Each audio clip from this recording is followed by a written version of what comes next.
Warning. Warning.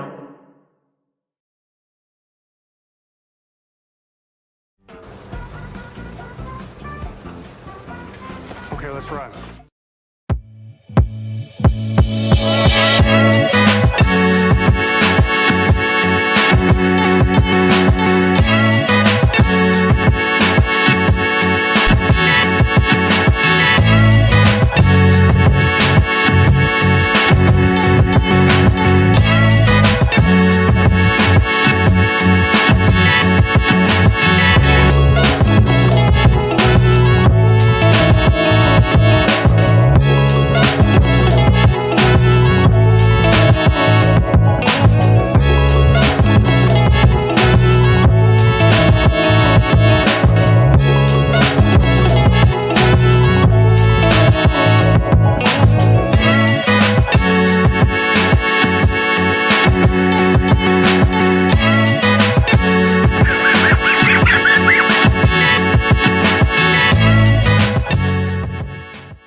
Hey everybody, I am Largo. This is still the Lair, and welcome to the lounge. We're looking forward to just hanging out and checking out some tunes tonight. And to help me do that is my good time buddy, Mr. Wilhelm. Let's see if he's hanging out here. Hey, Will. Hey, Jim. How are you? I'm getting there. How you doing? Pretty good. Doing pretty good. Yeah? Yeah. Well, it's been an interesting weekend. A lot of hullabaloo, a lot of toy news, but I don't care. Let's talk about some tunes tonight. Let's kick off the Infinite playlist, shall we? I think so. Okay.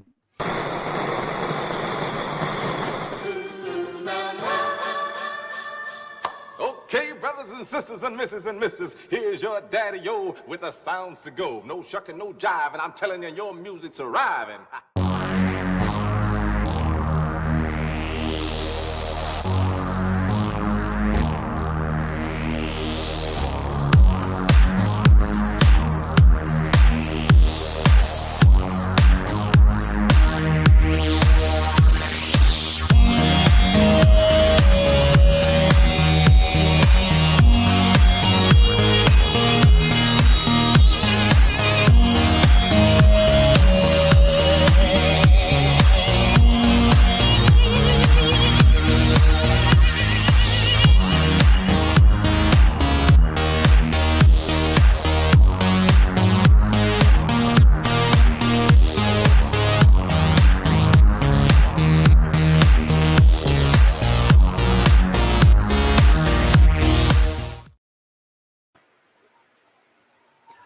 So, what do we got on the docket tonight, Wilhelm? Well, we have this little-known YouTuber named Michael from the RetroBlasting channel, and he's going to perform 10 songs for us tonight, and I can't wait. He's been practicing all week, so get ready for some. This is going to be a lot of fun. We're big RetroBlasting fans here, and we're very pleased that Michael has taken some time out of his busy schedule to hang out here in the lounge with all of us. And let's get him introduced and get him on here.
Hey, Michael, how are you?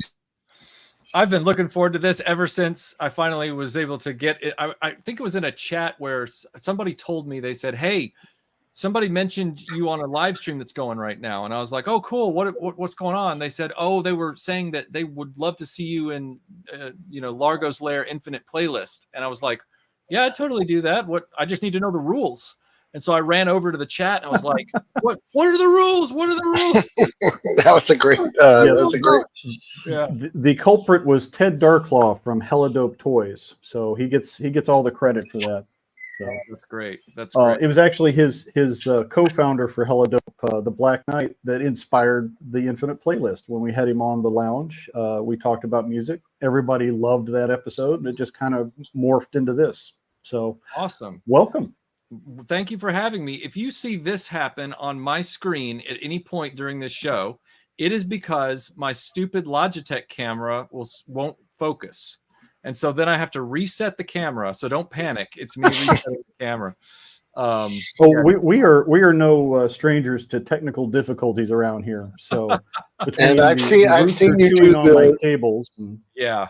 This I've never seen worked you- with this dumb camera. But anyway, no, I was so excited when you wrote me back real quick and on Instagram DMs, and you were like, "Okay, here's the rules. Like, you either do albums or you do singers or bands, or you do it was singers or songs." And I was like, "Oh man, this is gonna be hard." And it was like, this was not easy. Like I was because I didn't want to break the rules. I didn't want to be like, I didn't want to just, because you even made the joke, which I thought was really funny. You're like, you can make it all Kylie if you want. And I'm like, no, like I'm not. I listen to a wide variety of music, like a wide variety. I'm not gonna cheat and just cheekily do that. Like so that was difficult. I wish you'd given me like 50 songs to do or something, but I appreciate the challenge. Well, I really do. You're certainly welcome to come back and do a secondary playlist at some other time if you wish. You have an open invitation. Yeah. But it's just kind of a slice of life thing. We recently did a men's mental health show, and one of the big components of that is music. Getting your tunes on and getting into a different frame of mind. So I have different playlists for different things I'm doing. I've got my background music when I'm doing toy photography or doing the honeydew list, whatever. So I'd say one of the best things about this show has been, well, we all interact and sometimes we do see each other face to face, but we always talk about toys. And, to talk about the music that kind of just is the background to our lives, we have found so much new music through these things. And you can never tell just by looking at what's in their playlist. So it's a really good, insight as to what these things mean. Our last guest, I had no idea about any of the stuff, but pleasantly surprised. And there's several songs that were on that playlist that I listened to in my car for the last couple of weeks now. And I am pleased to say that there are at least 2 songs on Michael's playlist that I've been listening to all day that I'm a huge fan of. So I was like, I can't wait till we get to those. So I was mowing the lawn and listening, and I was like, oh, he likes something I like. So it's just great when you have that little connection, and it's cool when you discover new things. I was saying my influences when I was a kid was mostly like my older brothers, my friends, and people around me would say, hey, you got to listen to this, and we'd be influenced. We grew up, and I had kids, and got married, and I haven't listened to new stuff in years. I go to my place, I'm like, I haven't updated this since 2000. That's crazy. I mean, some songs here or there, but so what are some of your inspirations for your taste in music? Well, first of all, I before I answer that question, I was kind of thinking, I didn't want to forget this. Sure. I wanted to ask you guys, what was the age or era did you all get through the phase where you stopped worrying about what people thought of your music taste? Like, that's a really good question, because it would probably be my late teens, early 20s, like as I entered adulthood, because up until that point, there was a lot of peer pressure from your friend groups, where if a song came on the radio, and even though it wasn't like the songs that your buddies would listen to, you turn it up because, hey, it's like your guilty pleasure. If you're alone in the car and that song comes on, you crank it, and then if your friends get in, you're like, I don't listen to this. No, Right. Gwen Stefani, what are you kidding me? And meanwhile, when no one else is around, you're sitting in the car singing along.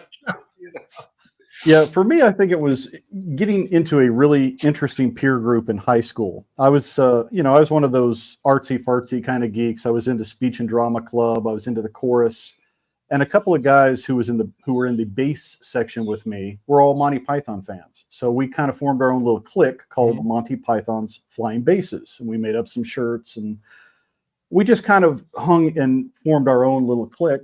And it was kind of that thing of we like, British humor and things that are offbeat. We just realized, whatever we enjoy, the mass majority where we lived obviously we didn't care. And that kind of carried over into adulthood. So, yeah. Sorry, go ahead. I didn't mean to cut you off. Oh, no. Being a military brat, I've had more addresses and birthdays. So seeing different cultures, I got to live in Scotland for a little while, got introduced to, Doctor Who and Blake Seven and all that fun stuff. You learn to just put roots down lightly. So, whatever peer group you're in, it's like, well, this is transitional. 2 years from now, Dad's going to get new orders and I'll be in a whole different group. So, yeah. I freely admit that I never abandoned my music out of pressure from other people, but I did hold it close to my vest a lot of the time probably through the better part of college as well. Like, I'd have to have private moments, not because I wasn't guilty. Like, I've gotten to that phase where I'm no longer feeling guilty about what I like, but it was definitely, I just don't want to put up with their BS, for Josh and me about whatever. And like you, Jim, saying you bounced around. My father wasn't military, but he got pulled because of his job to England. And the better part of I spent most of my adolescence in Western Europe. And so when you're living in the community with, people in England, and you're going to the local villages and you're to buy your music and your groceries and your movies and your this and your that, and your comic books and stuff, there was this kind of unknown thing that happened where, to answer Willem's question, when we left in the summer of '90 from Nashville to go to the UK, the popular music that was on the radio was Paula Abdul, CNC Music Factory, Technotronic, Madonna, things like that, right? We get over to the UK, the stuff on the radio is CNC Music Factory, Paula Abdul, Madonna, Technotronic. So I thought, I had a false sense that the world of music is pretty much uniform across the English speaking world. I was barely 12. Like I didn't have a clue, right? So I spent, 3.5, almost 4 years there. And so I started there without hair in places, and I left with hair in places. And when I got back, it was a few months. I didn't have my own car, and I no longer was living in a place that was pedestrian friendly. I was in a suburb of Atlanta. So I had to wait for my parents to take me somewhere because I wasn't even 16. And we went to the mall, and I went to the record CD cassette store. And I remember walking up to the counter after not finding what I was looking for. And I said, hey, do you have a section for like Kylie Minogue or something? Like, am I missing it? Or are you just out of stock? And the guy first he looked at me and he went, who? And then I was like, oh no. And then he looked in his computer and he didn't find anything. Like, nothing was carried.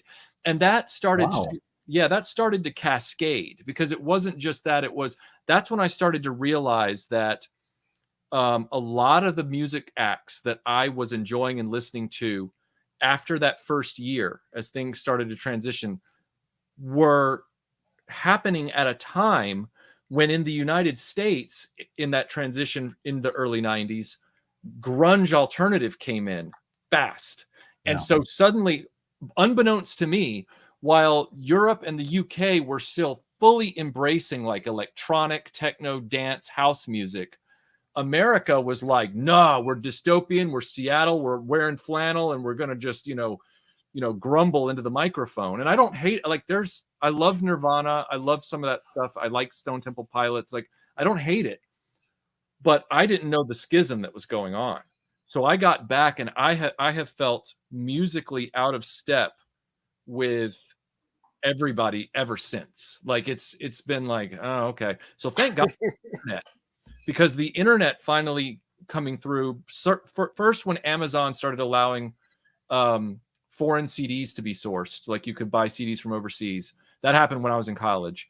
And then the next big thing, of course, was YouTube. And I know we like to complain about the YouTube algorithm a lot. I certainly do. But one of the things that the YouTube algorithm is very good at is when you start looking up and listening to the kind of music you like, it will start recommending other things from that milieu that you've never heard of, and you end up loving too. So the internet's been a real godsend in that regard to keep me connected to that music. I always listened to the stuff that was on the radio here. And I have some of that in my list, as a matter of fact. And I listen to a wide variety of music, but my inspirations to long way around my elbow to get to my ass. My inspirations for music was always, and Melinda will tell you, I like fast, sort of high energy music, and I love it when it has like a good hook and a good kind of like, maybe I'm formulaic in that way, but I like a high energy song with a good rhythm. And like my brother was into, he's 2 years younger than me. As a contrast, my brother loved those like pretentious, I call them pretentious, like angst ballads, like Sure. Yes. one of his big regrets is he ran out and got Everlast CD when it came out, like in the late 90s. And I was like, dude, what is this garbage? And he was like, no, man, this is deep. This is deep. And I was like, That's when he went like rock, right? Like when he did the, was it? Oh my God. I know which songs you're talking about, but yeah. And again, I like classic rock. Like I even like certain things that are on my list tonight, like that are more modern rock. But there is this subgenre of rockers that came out around the late 90s, early 2000s that were doing like these very, very overwrought kind of like, look how deep and sorrowful I am, and look how dystopian the world is. I don't like stuff like that. Not that I can't handle slower. It's just that it's got to hit me a certain way. And I really like songs that have an energy to them. The energy can be dark or it can be light. It doesn't have to be, it's more about the speed, not so much about the tone. But when you start slowing down, it better not be pretentious, because if it's pretentious, I'm out. Like I feel like I've talked with college stations. Oh no. Yeah. Growing up, college stations were a great source for eclectic music, if you will, because you'd have those late night DJs that were at the college, and they would make it their mission to say, hey, I know you've never heard these guys, but they're awesome. And they're from the UK or they're from Australia or wherever. And you're not going to find these in the record store, but I'm going to play them for you here because I can, Right. Yeah. Right. Speaking of the Seattle crowd, it's good to see Ryan. So Laser Pants throws this up in the chat. Is this the Limp Bizkit Ultimate Fan Hour? It's a joke, and then the chat explodes, and everyone's just, we see you there, everyone. So later on, he said, "Oh dear, what have I done?" Because everyone's typing out. They're loving on, yeah. Let's take a chat break, because we've been ignoring the guys, and then we'll jump into Michael's list. So what do we got going on there, Will? A ton of people here, and just want to say hi. I've been kind of responding in the chat there. So Ted Darklaw's here, Beta Ray Bob, Weird Fantastic Toy Adventures, Keith Knight, Scott Hughes, G-Force Racing, Tim Hayes. He was here bright and early too. Gojutron. Tim's a good guy. Random Diorama. Paul Knapp, how are you, sir? We've got so many people. And Vargo, very nice to see you. The display cases are looking great. I caught your stream over the weekend, and they're looking sharp, buddy. So we've got Toy Connections. How you doing, Ken? How are you? And just plenty of people. And then just a ton of Limp Bizkit lyrics and puns. So if you want to go into some of those, you can. And you know what? RetroBlasting showed up as well. So hi. Nice. So yeah, that was really nice. Well, yeah, and that's one thing we love about doing this. We found is, we've met a bunch of different people in the toy community, and there's like circles within circles, guys who are into GI Joe and military, guys that are into fantasy, what have you. But everybody across the board, when you start talking about music that inspires them, their face lights up. It's like, oh man, I get to talk about something other than toys. It's like, yeah. So that's what we do. That's awesome. Speaking of which, it's great that you found a format to be able to do that also doesn't anger the YouTube copyright gods. In other words, you don't have to worry about playing the music. You're having a conversation about everybody's journey with music, which is great. Yeah. And that was a challenge. And our workaround is in the description below. As we say, we put a list, links to all the different videos that we can find. We try to get original sources from artists if we can find them, but whatever the best, HD or good quality version of a video or audio we can find, we'll link to that. So people can take a look and listen for themselves. And if you catch this on a replay, you can always open a second window and go through the music as we go through the list. It seems to work pretty well. Nice. I kind of find it ironic. We have a music show without music, which is it's the only choice you have on YouTube. True. You have not done anything wrong. You have not cut a single corner. You have threaded the eye of the needle, sir. That's what you've done. Thank you. And the camel was spitting as we went through the needle. So I know you guys are chomping at the bit, as they say. Let's see what is in RetroBlasting's music dossier. And this first one was an interesting one. I'm not familiar with this artist. Listening to her, very, very dance music, very infectious kind of sound. Yeah. Where did you find Cathy? Okay, so Cathy was she was making albums in like 1990, 91, around the same time as I was, devouring Madonna's Vogue and all kinds of other stuff as I'd moved over to the UK. Right. She was getting a lot of airplay on MTV Britain, MTV UK at the time. And what happened was I just got familiar with her original album and her first, few singles. And then she kind of fell off the map, and I didn't know what had happened because her singles did really well. What I found out was she became and she still is, a prolific and very successful writer of other pop singers' tracks. So if you go back and you look at the writers on a lot of these famous singles from the last like 25 years in pop dance, you're gonna see her name pop up.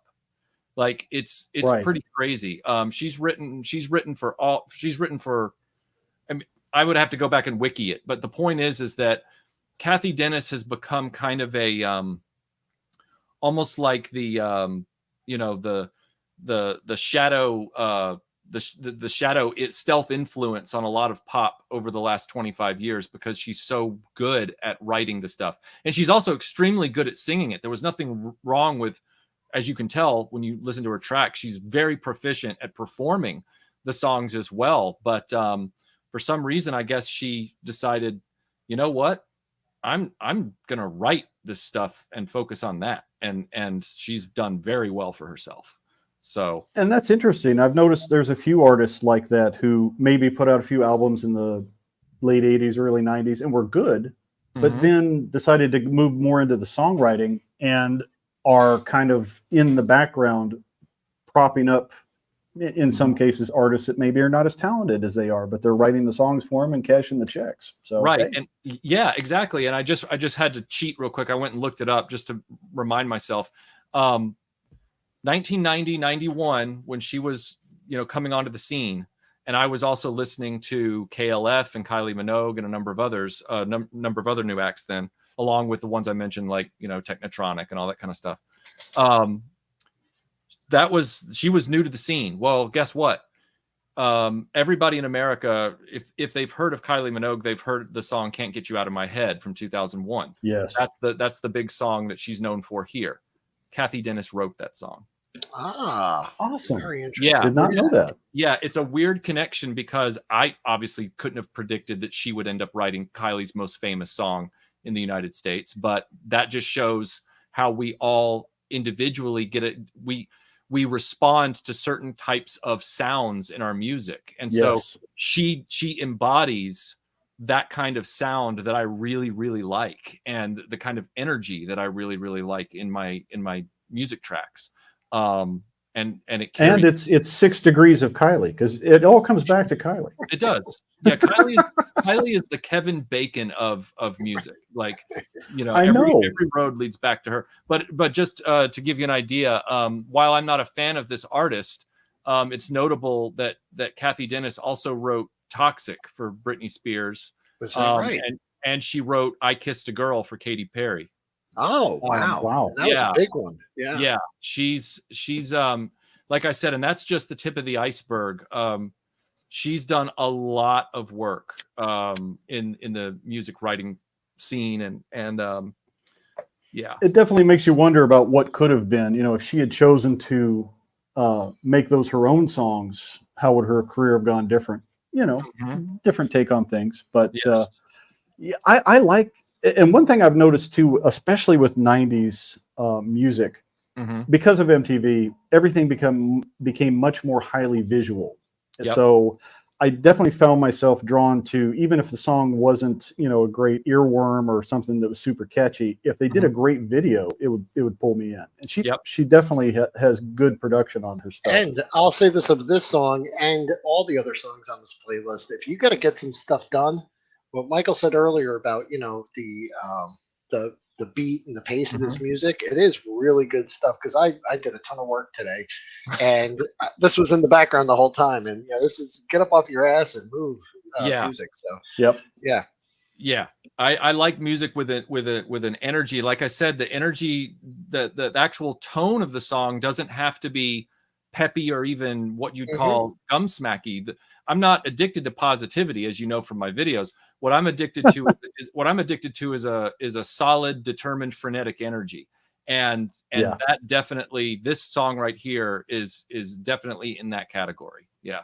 Yep. This song, everybody moves. It's in the playlist below. This is Cathy Dennis, and she was the co-writer on this song as well.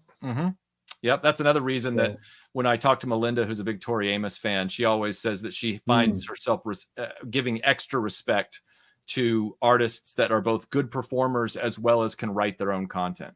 So that makes sense. Moving right along, this one was a kind of a flash, a blast from the past, if you will. I love Kenny Loggins. I love Steve Perry. I had forgotten they did a duet. And listening to that, I was like, oh yeah, they love this song. It was huge for a minute, and then I forgot about it. Yeah, and this is the epitome right here of what I'm talking about with the kind of energy I like in a song.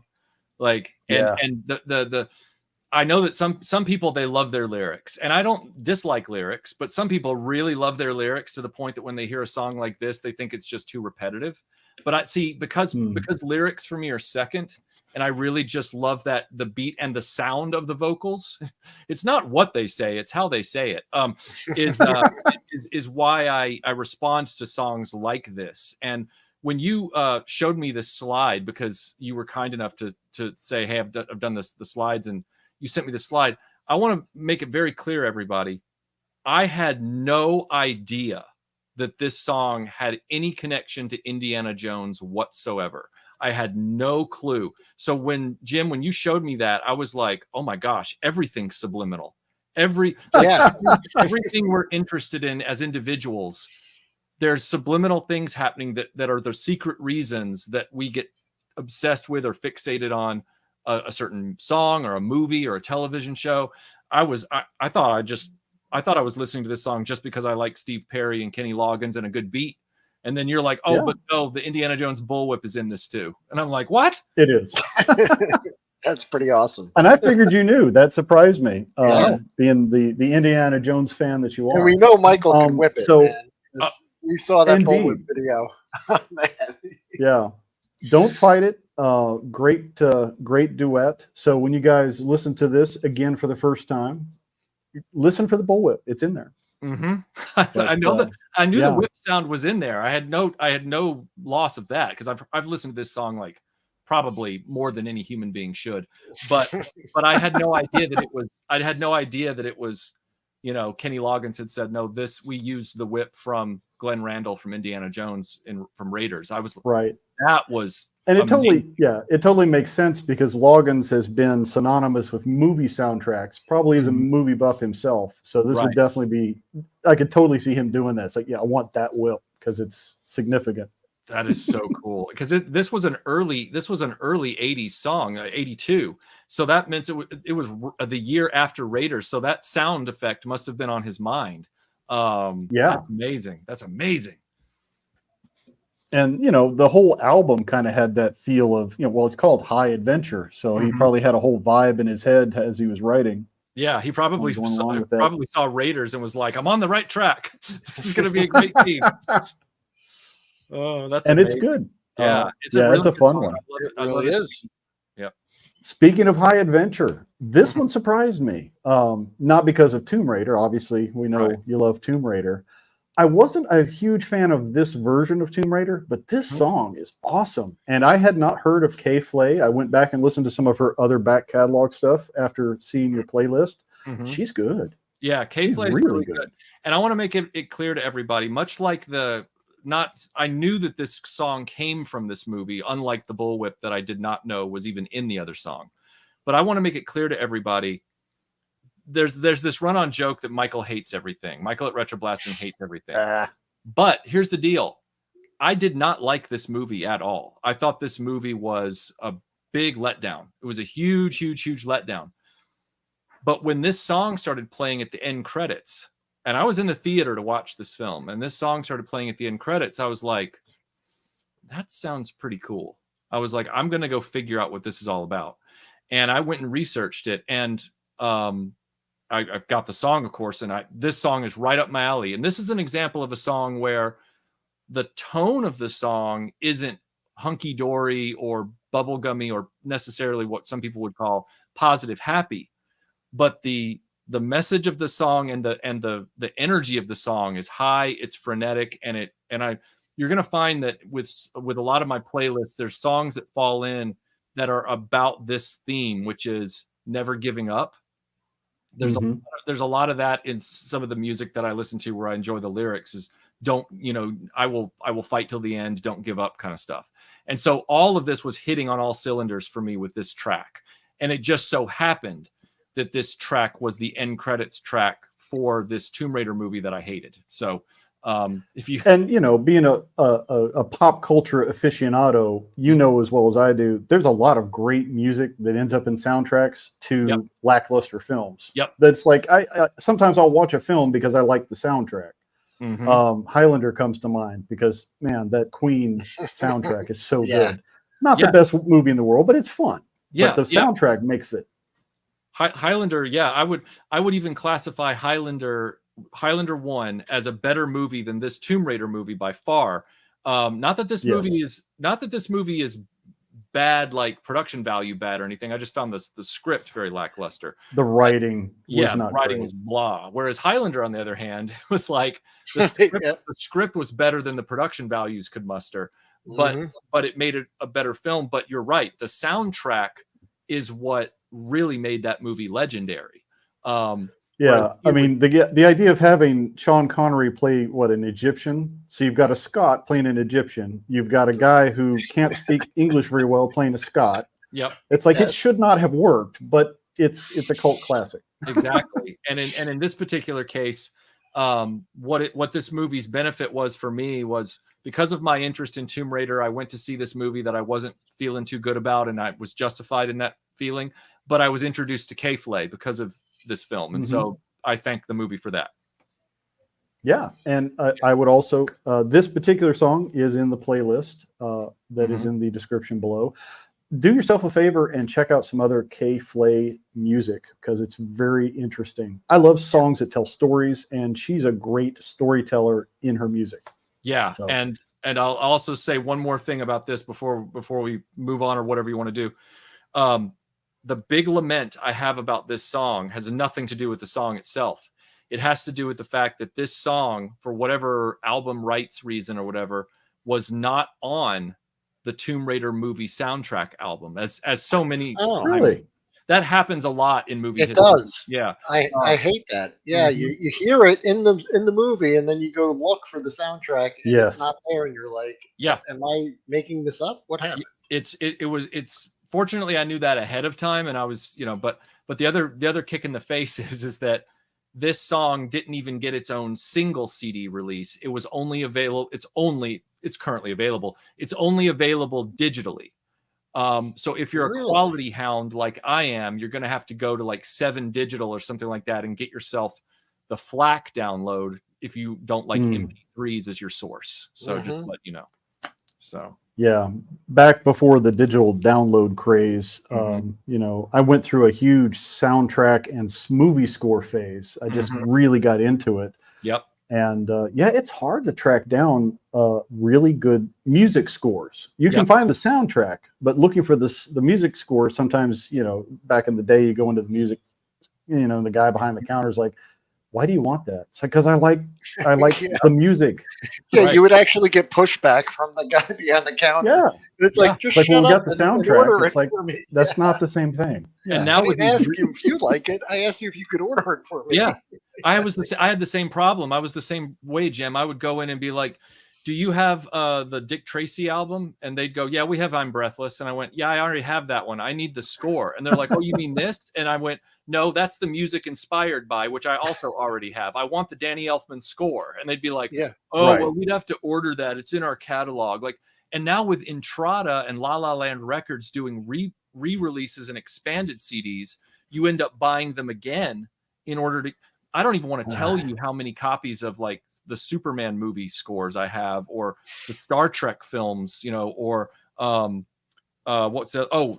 to the Future, all the different pressings of that I have. And I won't buy it if it's just a re-release. I buy it if there's new material. And yet you'll look at my Back to the Future soundtrack collection and you'll go, all of these had something different on it that forced you to buy it again. And I'll go, yes, they did. I just recently, I was digging out some old CDs. The original 1996 Mission Impossible movie. When it came out, I bought the music inspired by CD, just the basic mass market soundtrack. Then I bought the Adam Clayton single of the theme that had 5 tracks on it in a thin jewel case, with its own thing. And then I ended up tracking down the Danny Elfman score CD and buying that as well. And now La La Land Records has re-released that score expanded with a 2 CD set. So you got to, and it's limited. And I know your pain, man. Right. I totally get it. Yeah.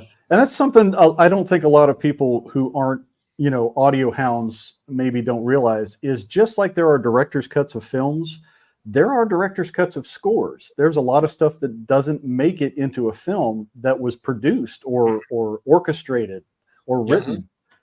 May show up in another film down the road, but generally it just disappears, or it just stays in, just a footnote in history kind of thing. Yep. Yeah. Hey, Jim, you want to check in with the chat? We got Keith Knight here. Okay. He says, hey, Keith. But Michael, those of us who know you and get you and your humor, we know that you don't hate everything. Yes. No, I don't. We know. And Beta Ray Bob was saying Doom Generation was a terrible movie with an awesome soundtrack. We'll have to check that out, Bob. Thank you. And Ted just chiming in here saying Queen's greatest band ever. I guess Freddie was definitely my favorite singer. Yeah, Freddie Mercury. I have him with Electric Mayhem right now. I thought that was appropriate. I figure with Jim Henson and Freddie both in heaven, they probably formed a band kind of like Electric Mayhem up there. So yep, that's my creative license. Random diorama with there can be only one. And, that's right. That's why they should have left it at just one movie, because the rest were. Ted was asking, did they ever release the full score for the Star Wars prequels? I have an answer, unless you have an answer. I do not. Okay, so the answer that I know of, as best I can tell you, is they did do a fully expanded score for the Phantom Menace, which was a multi-CD set that came out, I believe, right before or right at the time that Attack of the Clones came out in the theaters. Okay. Unfortunately, for whatever reason, Attack of the Clones and Revenge of the Sith did not ever get expanded scores. And then when they made, this is what's really pathetic. Then they made in 2015 the Ultimate Star Wars soundtrack box set, which compiled everything from the first 6 films. And when they did, somehow the Phantom Menace score went back down to 1 CD for that set. So there is an expanded score. I think some people even argue, some prequel heads, they even argue that it's not even everything, but it's a lot more than what you got on the basic CD. But either way, the only one that ever got an expanded score so far was Phantom Menace. So awesome. Fair enough. Thank you. Yeah, that was really pulling my hair out with, speaking of Highlander, looking for the Highlander soundtrack, and everybody's like, there really isn't one. And then it's like, but there's this Queen album, Kind of Magic. It's pretty much the soundtrack. I'm like, oh, okay. Yeah. Yeah. I remember of that happens too. I remember of all things, I got so mad. I tracked down in college an out of print soundtrack. So it cost me a little bit for the movie Career Opportunities with Jennifer Connelly, and where they get locked in the Target. And it was one of those soundtracks where the most memorable songs in the film weren't on the soundtrack. So then I ended up buying like 2 or 3 other CDs from other artists to get those tracks. And so I'm like, people are like, what's that rubber banded bundle right there? And I'm like, that's the Career Opportunities soundtrack. That's your Frankenstein smashed together. What was that movie? True Romance was kind of like that. There were some great songs, but the mass release, I think there were a few missing. But we could talk all night just soundtracks. That's a rabbit hole. Oh, actually, that's bring me back, and I'll just have Stack sitting next to me, and we'll just be like, oh man, we could definitely do that. Electric Blue. This was a great, fun song that I remember was just super popular everywhere. Just fun, easy ballad, put in the background. Mm-hmm. I did not realize that John Oates was so instrumental in making this happen. Yeah, I didn't either until I saw your slide. It's just, it blew me away. But it doesn't. Once I see that information, it doesn't surprise me because of how. I can't speak for everybody. We all have different tastes, but that song, I could listen to it on a loop for days and it wouldn't bother me. Yeah. Like it's such a good song. When I was getting ready to take the sail barge to Australia, I listened to this song naturally because it's Australia. I was listening to a lot of Australian music at that point just to get myself in the mood for that trip. And I ended up listening to this song a ton. And then when I got over there, we gave the barge to Brent, and then we had a nice dinner, and then the next day I went tooling around Melbourne just looking for comic book shops, toy shops, just whatever. I walked into an electronics boutique over there, and on the speaker system they were playing Electric Blue, and I was like, yes, it's meant to be. It's excellent. But yeah, oh definitely, I like the picture you got Icehouse. there. I was gonna. Oh yeah, cool band. I'd heard of Icehouse actually from one of our previous Infinite playlists. He's a great album, a great band that's done some good stuff. Very popular in Australia. But yeah, looking at John Oates' connection, he's a great artist self, and a lot of the Hall & Oates stuff is just classic. You can put on, listen to whole albums. It's all good. His backup vocals in this, I didn't realize actually on record. And going back and listening to it, it's like, oh, well, that kind of makes sense. They have very similar flavor to their sound. So definitely enjoy it. And Davies talking about the inspiration behind Electric Blue, talking about the color of a girl's eyes. I'm like, oh, cool. Mm-hmm. And I think the notes about. Go ahead. Oh, sorry. I thought you were still talking. I think the actress that's in the video has the ice blue eyes, if I'm not mistaken. I could be wrong, but pretty sure she does. Although I haven't seen a really high quality remaster of that video online anywhere. So it would be really awesome to see them like go back to the film elements and bring that up to high def if they could. Yeah. That is something that we're seeing with a lot of classic music. Not only are they remastering the audio, but some of those old MTVs and things are starting. And yeah, you see detail maybe you didn't catch when it was on the telly. Yeah, I heard they reconstituted the entire Dire Straits I Want My MTV song, like the Money for Nothing song. I heard they rebuilt that whole music video with all of its animation and everything. They didn't improve the animation. They didn't want to change the way it looked. They just reconstituted it for high definition resolution. And I don't know how you would go back and do that, given how antiquated those programs must have been for that original animated project. So, but they did it. Yeah, you'd almost have to dumb down your graphics system to try to create that 80s look. That's interesting. Yeah. Mm-hmm.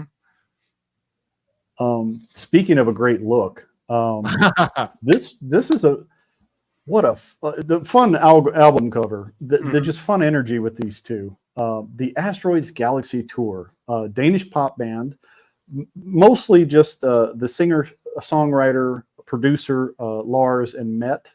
But they have, when they go on tour, they have a larger group they go with. They're fun to watch. Their videos are very, infectious energy, super high, super fun. I like Rock the Ride. Obviously, this is good. But everything on Bring Us Together. I love albums you can just put on the album and listen to the whole thing. It's one experience. And this is definitely one of those. Oh, yeah, 100%. That's why this list was so difficult, because I've got like 17 tracks of theirs, that are just sitting around that I just. Oh, that's great to hear, because this was one of the ones that I noted, and I was like, I have to listen to more of this because I really like it. I haven't had a chance. So once again, now I have another branch to go off on. So this is great, because this is one of the ones that stood out. And they have multiple albums. Like, so, there's another album they have where they have a single called Heart Attack, which is so good. Like, all their stuff is really good and very competent. But part of it is, that's why I said that this list was so hard, because I had a number of Scandinavian and European dance house acts that I would have loved to have put on the list, but I didn't have enough slots. Oh, sure. I was like, well, I was thinking about like, what would the audience really deserves variety when they're listening to this. So I was almost putting together a playlist to try and give everybody like proof that I listen to a broad swath of stuff. But yeah, this band is one of my favorite. I don't want to say they're hidden gems, because they're well known over in Europe, but they definitely don't get enough airplay, credit, or exposure here. So. And I think they're one of those bands you probably heard and didn't know. They're featured in a lot of television. They're on soundtracks of some popular TV shows. They opened for Amy Winehouse when she toured in Denmark. Yep. So it's not like they're not rubbing elbows with artists and other things in pop culture you're aware of. You just may not know them by name.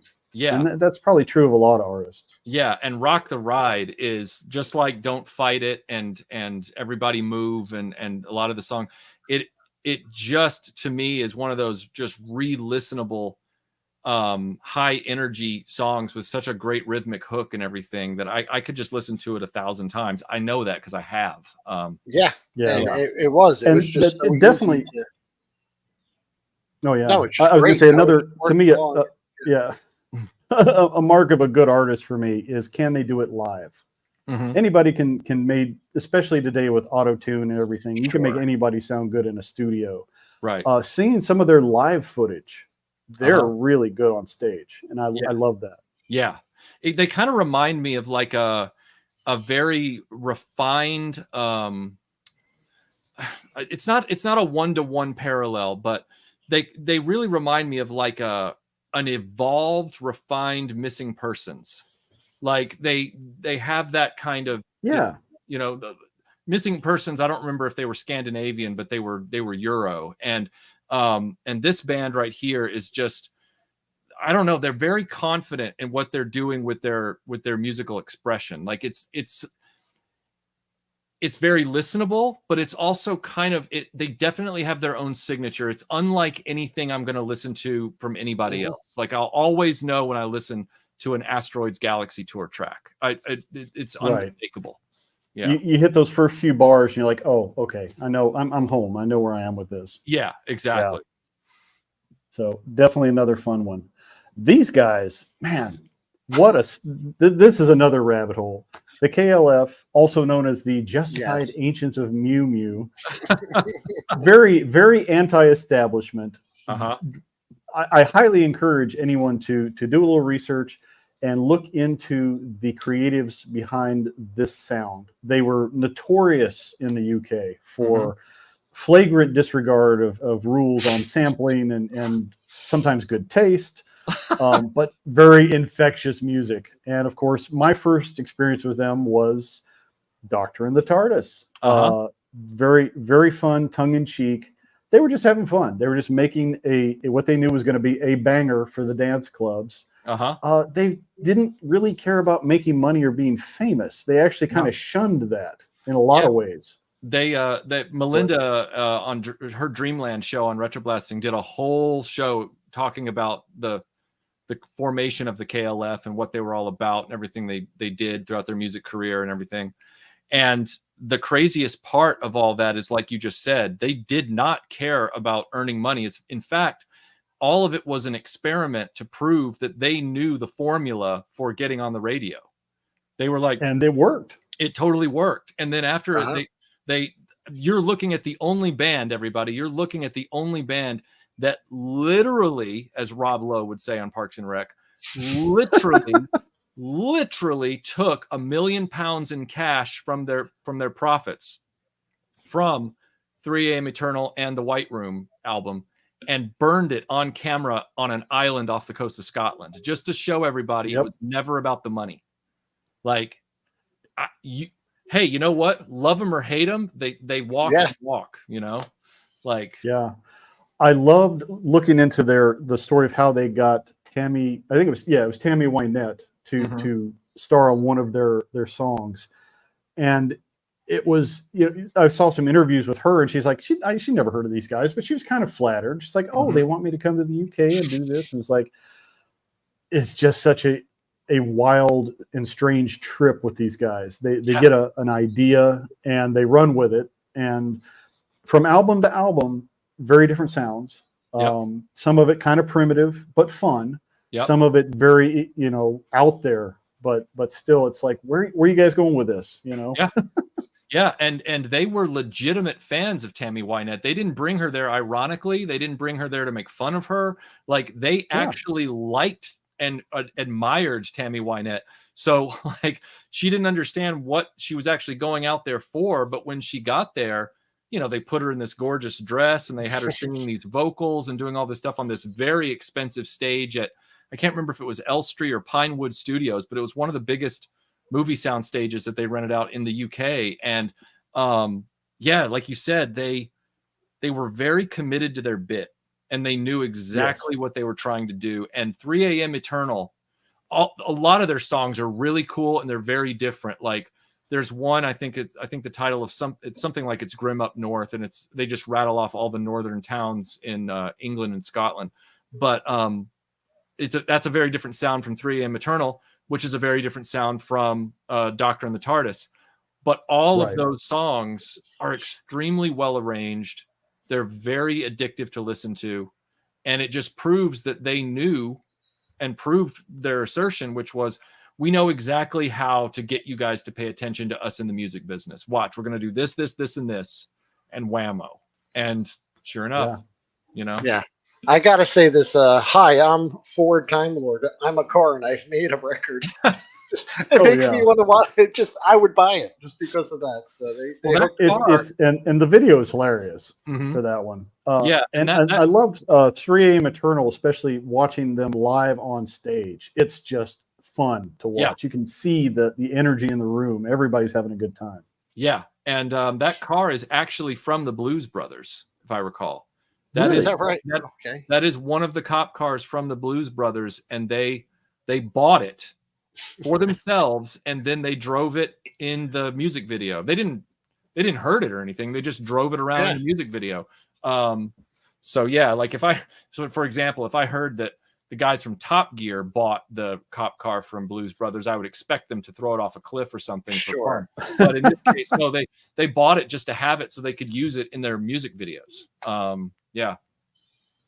Yeah, and the car kind of became iconic because of their connection with the song. But yeah, more so than it was with the Blues Brothers anyway. Yeah, but exactly. Definitely a fun rabbit hole to go down. Look up KLF. I'm sold, and I'm definitely going to be. They're a very like almost they're house electronic, but they also do this a lot of sampling, and they almost border on industrial at times. Like there's a kind of they touch a little bit in the industrial. They're not industrial, but they dance with it a little bit. They kind of flirt with industrial sound. I would even go so far as to say, even though their sound isn't punk, their spirit is very punk. If that makes sense. Yeah, because they are what are they called? Discordian. They believe they're unironically Discordian in their life philosophy and their point of view. So yeah. And very inspirational to other artists as well. Yeah, it's like my friend in England who lives in Dorset. He said they were playing 3 a.m. Eternal on the radio one day on a retro day, and he was listening, and something got screwed up, and it got cut off halfway through, and it went to an ad, and within like 5 minutes, the radio station host was like, "Everybody, we've been hearing you. We understand. We're sorry. We are about to replay 3 a.m. Eternal in its entirety." And everybody called in. Yeah, and he joked. He said something to me like, "There's certain things you don't do to a man, and it's like you don't scratch his car, you don't borrow his tools without asking, and you don't cut off 3 a.m. Eternal before it's over." That's right. Yeah. So on to more commercial kind of sound. Foo Fighters, they're fun. Yes. Were you a fan of Nirvana and some of the precursor stuff, or just Foo Fighters? I liked, as many people did, I liked the Nevermind album. I grew up, I was at that age where my friends in England my friends who were American in England were having that album tracked down because they'd heard of its release, over in the States as well. It was over there in England, but there was a delay. Back then, nowadays we have round the world movie premieres on the same day, and we have music and video game releases on the same day. But back then there was like a lag, and that lag worked in different directions depending on what it was. And I remember that my friend's father came back with a copy of Nevermind for his birthday because it was still going to be a few months away from English release or something. And I listened to it at that slumber party, because he was playing it. I was literally sitting there playing Sierra's point and click adventure of Robin Hood on his PC while we listened to Nevermind and played Dungeons and Dragons. And nice. So a segue. How is the Robin Hood documentary going? Because I'm looking forward to that. It is. Melinda and I were actually talking about it today, as far as trying to set in motion the plans to schedule the interviews with people that we're hoping to get in contact with in England next spring. And then getting the filming done. But to get the filming done, I got to get the script done. So I'm kind of like, I've already started the script, but I got to get on it fast because there's a lot of ground to cover, and I've got to know what I'm going to be filming when I'm over there to maximize my time. So little pressure, but I work well under pressure for the most part. So we'll see. Cool. We're looking forward to it. Yeah, I've put way too much money and time into that one to let it fly. But yeah, this whole thing with Foo Fighters, I remember where I was when they said that Kurt Cobain had, committed suicide, and then allegedly, right. And they said David Grohl, was moving on to do his own thing, and he came out with Foo Fighters. And I'll never forget, I was the only kid in high school that knew that debut album's cover was a Flash Gordon Buck Rogers disintegrator gun from the 30s, like a toy pistol. And so I immediately felt a connection to whoever was behind that album, because I'm like, oh, well, he likes pop culture just like I do, or whatever. And I listened to it, and I really liked that first album. And so I didn't become like a Foo Fighters devotee. Like I wasn't a Foo Fighters worshiper or anything. Like I didn't follow them around from album to album, but I did keep up with them on the radio and things like that. And I really, really liked most of the stuff that they were coming out with. And then they hit this stride for me where it seemed like every song they brought out was just awesome. And that was around this time. It was The Pretender and DOA and Wheels. All those songs are some of my favorite Foo Fighters songs of all time. And The Pretender goes back to that thing we were talking about with K.Flay, where it's got a really, really high energy and a really, really strong undercurrent or beat or rhythm or whatever you want to call it, song arrangement. And a subtle buildup. I love the fact that it starts and you're like, oh, okay, I'm digging this. And then all of a sudden it smacks you in the face. Right. It's like, oh, okay. It's going to be one of those songs. As soon as I saw this song on the list, I was like, yes, because this is one of those songs. And this goes back to, late, I guess, what was it, 2007? It came out. I might have heard it a little bit after that. But, I just remember this was my Get Stuff Done song. It was one of the ones where I would listen, and sometimes even I'm just playing games, I'd play it in the background, and you get pumped. But yeah, absolutely love the song. And one of the nice things about the Foo Fighters is it was one of the first bands that my son and I had a mutual love for. So cool. It was like one of the first times where we really connected, where I would try to play him stuff from when I was young, and he was like, and then this came on, and then I caught him listening to it, and I was like, oh. And he's like, yeah, I do like some of your stuff. It's not. Yep. Not always. But yeah, so for me, Foo Fighters is definitely a more of a visual band. I, like you, I didn't really follow their whole discography, but I love their videos because even though they're professionals, they don't take themselves too seriously. They love to have fun. All their videos are fun to watch, and they they tell kind of a goofy story. Even when the song is a little dark or goes into a dark place, there's still a light tone to the entertainment of it, if that makes sense. And this is kind of one. It's whatever the formula for this song in particular are, it just always works. I could always listen to the song from beginning to end. I never get sick of it. As soon as I saw it on the list, I put it on today, and it was a reminder. I was like, I forgot how much I really enjoyed the song. So yeah.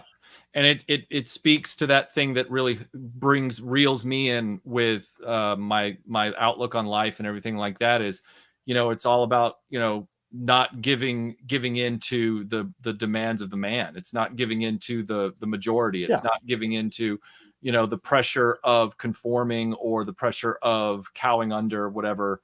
There's a lot of symbolism in that video as well that speaks to the lyrics of, I don't have to submit to you if I don't think what you're doing collectively is right. And I love that. I respond to that. And so that helped that between the energy of the song and the amazing, vocals and the amazing musical talent of the instrumentation.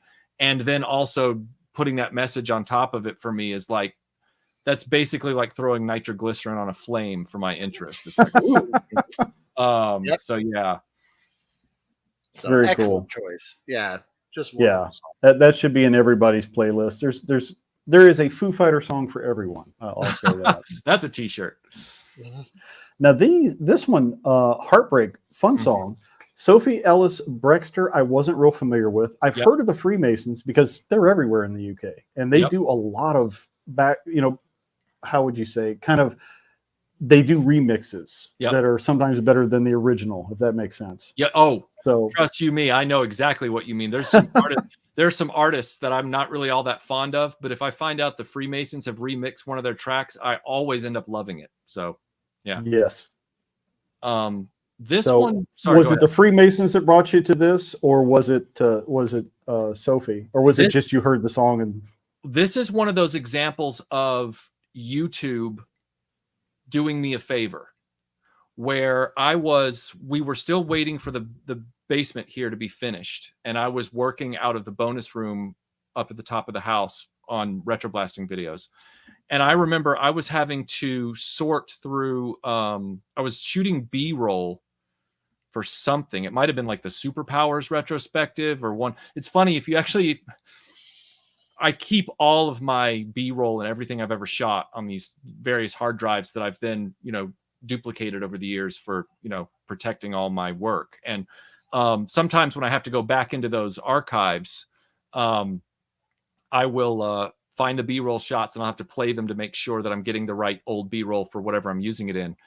But I always had the open mic on when I was recording, even though I wasn't recording sound for that shot, and I was playing music in the background. So there's a recording somewhere, a whole B-roll shoot, where you'll hear songs in the background and suddenly you'll hear this song playing. And that will have been the very first time I heard this song, because YouTube threw it at me while I was playing something else. Like I was playing Kylie and, Cathy Dennis and stuff. And YouTube was like, hey, you might like this song right here too. And they threw it at me. And I looked over and I was like, oh, who's Sophie Ellis-Bextor? Who the Freemasons? I went and looked it up. And sure enough, another awesome female singer that America totally overlooked. And I'm like, well, that speaks to me because, Kylie. And and she's a great, pop house dance singer. And she's teamed up with the Freemasons on this awesome, hypnotically, high energy song. But it's kind of haunting at the same time. It's got kind of a haunting tone to it as well, which I like. It's kind of sad. I mean, there's a sad undertone to the what she's singing about, but it's very catchy. Yes, very catchy. And sorry, go ahead. Oh, I was just going to say, the 90s, there was a glut of good UK talent. There were a lot of bands that just sprung up and never made it. But, they kind of hit the cafe circuit and did a lot of shows here and there, but just never really were able to break through. And I think she might have been kind of in that mix. Her previous band, The Audience, never heard of them, but as a soloist, she did find some good success. Yes, as a soloist, she had a really, really strong run, and she's still around singing to this day in the UK. But she's also doing other things, kind of like how Victoria Beckham. She decided not to forever be a singer. She went off and became David Beckham's wife. Sophie Ellis-Bextor, and became a fashion person and all that. And Sophie Ellis-Bextor is still in the music scene, but she's also like doing other things. But her accomplishments are not disputed. But it was through her work with the Freemasons on this song that I became introduced to both of them at the same time. This is how I got introduced to the Freemasons and Sophie Ellis-Bextor. So, and I would even go so far as to say she's good, but really pursue the Freemasons. Their stuff's awesome. Oh, the Freemasons, in my opinion. Look, man, there were like 5 Freemasons tracks I wanted to put on this list. I was like, I can't. Keith brought us a nugget I did not know. Bextor is the daughter of legendary Blue Peter children's TV presenter Janet Ellis. I did not know. That's awesome. See? Yeah. Indiana Jones bullwhips and Cathy Dennis writing Can't Get You Out of My Head and this. I mean, this is the kind of stuff I live for. Oh yeah. And we got to cover Bond. Now most of us in my age group generally View to a Kill is the the Bond song. I had forgotten Aha had done this one, and going back and listening to it, I loved the Timothy Dalton era. He was a good Bond. I think he was the best Bond since Connery, in my opinion. At least his movies. Nothing against the other Bonds. I just I like him, and this song was a banger in the day. It was good. And Aha, I mean, everything they do is really cool. It really captures without using the Bond theme, because obviously the opening songs in Bond don't use the traditional Bond theme. They set a mood, they set a tone, and this particular one, much like View to a Kill, Duran Duran, I don't know what it is, but it really captured that late 80s, late Cold War espionage kind of feel in the music, while at the same time providing this really, I don't want to be so presumptuous as to say magical, but it's got this kind of, you listen to that song, when I hear the opening, it puts you in a right vibe for the Bond flick. Yes. I get where you're going, because some Bond film songs, they're not Bond at all. It's just, hey, let's get a famous artist to do a song. It's like, that doesn't sound like Bond. No. This one, it has that right flavor. It fits. Yes. And I'm sure you've heard the story about how Aha and John Barry did not get along. At all. No. And John Barry got so mad at Aha, I don't know why, that he said, well, I won't use their opening songs, scoring for some of my latent music. I'm going to use that song from the Pretenders instead. Where has everybody gone? That song. So he used that to base some of his incidental music on and made that a running theme instead, because he was so mad at Aha for some reason. So even though the guy doing the orchestral score, who did an amazing job on this movie, did not get along with the guys that did the amazing title theme, it all came out okay in the wash. So Yeah. Right. yeah. There might have been some egos involved. I don't know the whole story. I'd but imagine. Yeah. But this is a fun one. I did find I didn't find a perfect version of the video, but there is a Bond-esque version. Mhm. I also put in the link just a good quality of the audio. It's a fun one to listen to. And this is one you can close your eyes and listen to, and you can see the Bond movie. And there are two distinct versions of this song. There is the one that they wanted to use, and then I think this comes back to the John Barry thing. John Barry, then the one they use in the movie, which I like just fine. I love it. That's the one that's on the soundtrack. But if you go listen to one of Aha's albums from around that time, they put their intended version on that album, and it's just as good in its own way. Melinda actually, this is Melinda's favorite Bond song, and her favorite version is the one that ended up not getting used in the movie. Oh, interesting. Yep. Yeah. I'll have to look into that and compare the two. I don't know that I would know the difference. But as far as, oh, go ahead. No, I was just going to say you would hear the difference. You would. Yeah. Okay. Mhm. Just as Bond films go, this one hit on all the right cylinders. It was very Cold War. It had a great villain. It had a great plot, and it had Bond breaking the rules. Yep. He was sent on a mission, and he said, I don't care what the mission is. I see the bigger picture, and I'm going to do what's right. And I'm like, yeah. Yep. And I like what I really appreciate about it, based on movies that happen today, that I think they try to emulate this formula, but they don't quite understand all the mechanics that went into the screenwriting of it, is that Bond doesn't go rogue.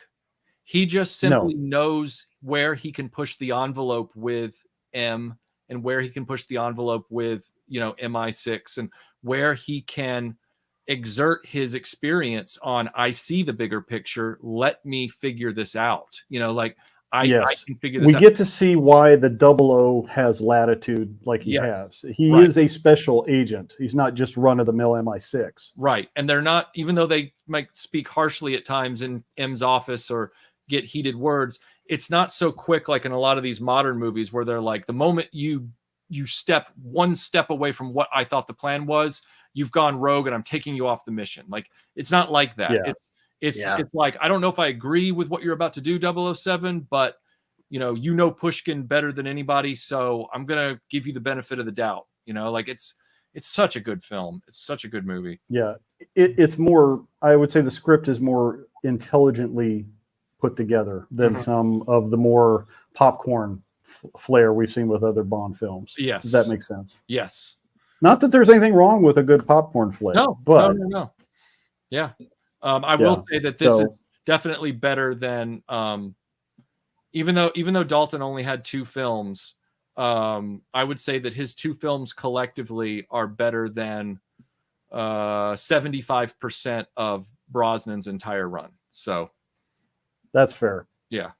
I liked him in Remington Steele, but I didn't really buy him as Bond.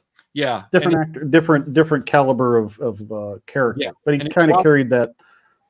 That's another story for another day. Yeah, and if you watch GoldenEye, you can tell that they were scripting a lot of that and assuming that there was going to be a Dalton third, because the other Bond movies after GoldenEye for Brosnan are very different. Like, they're 100% written for Brosnan.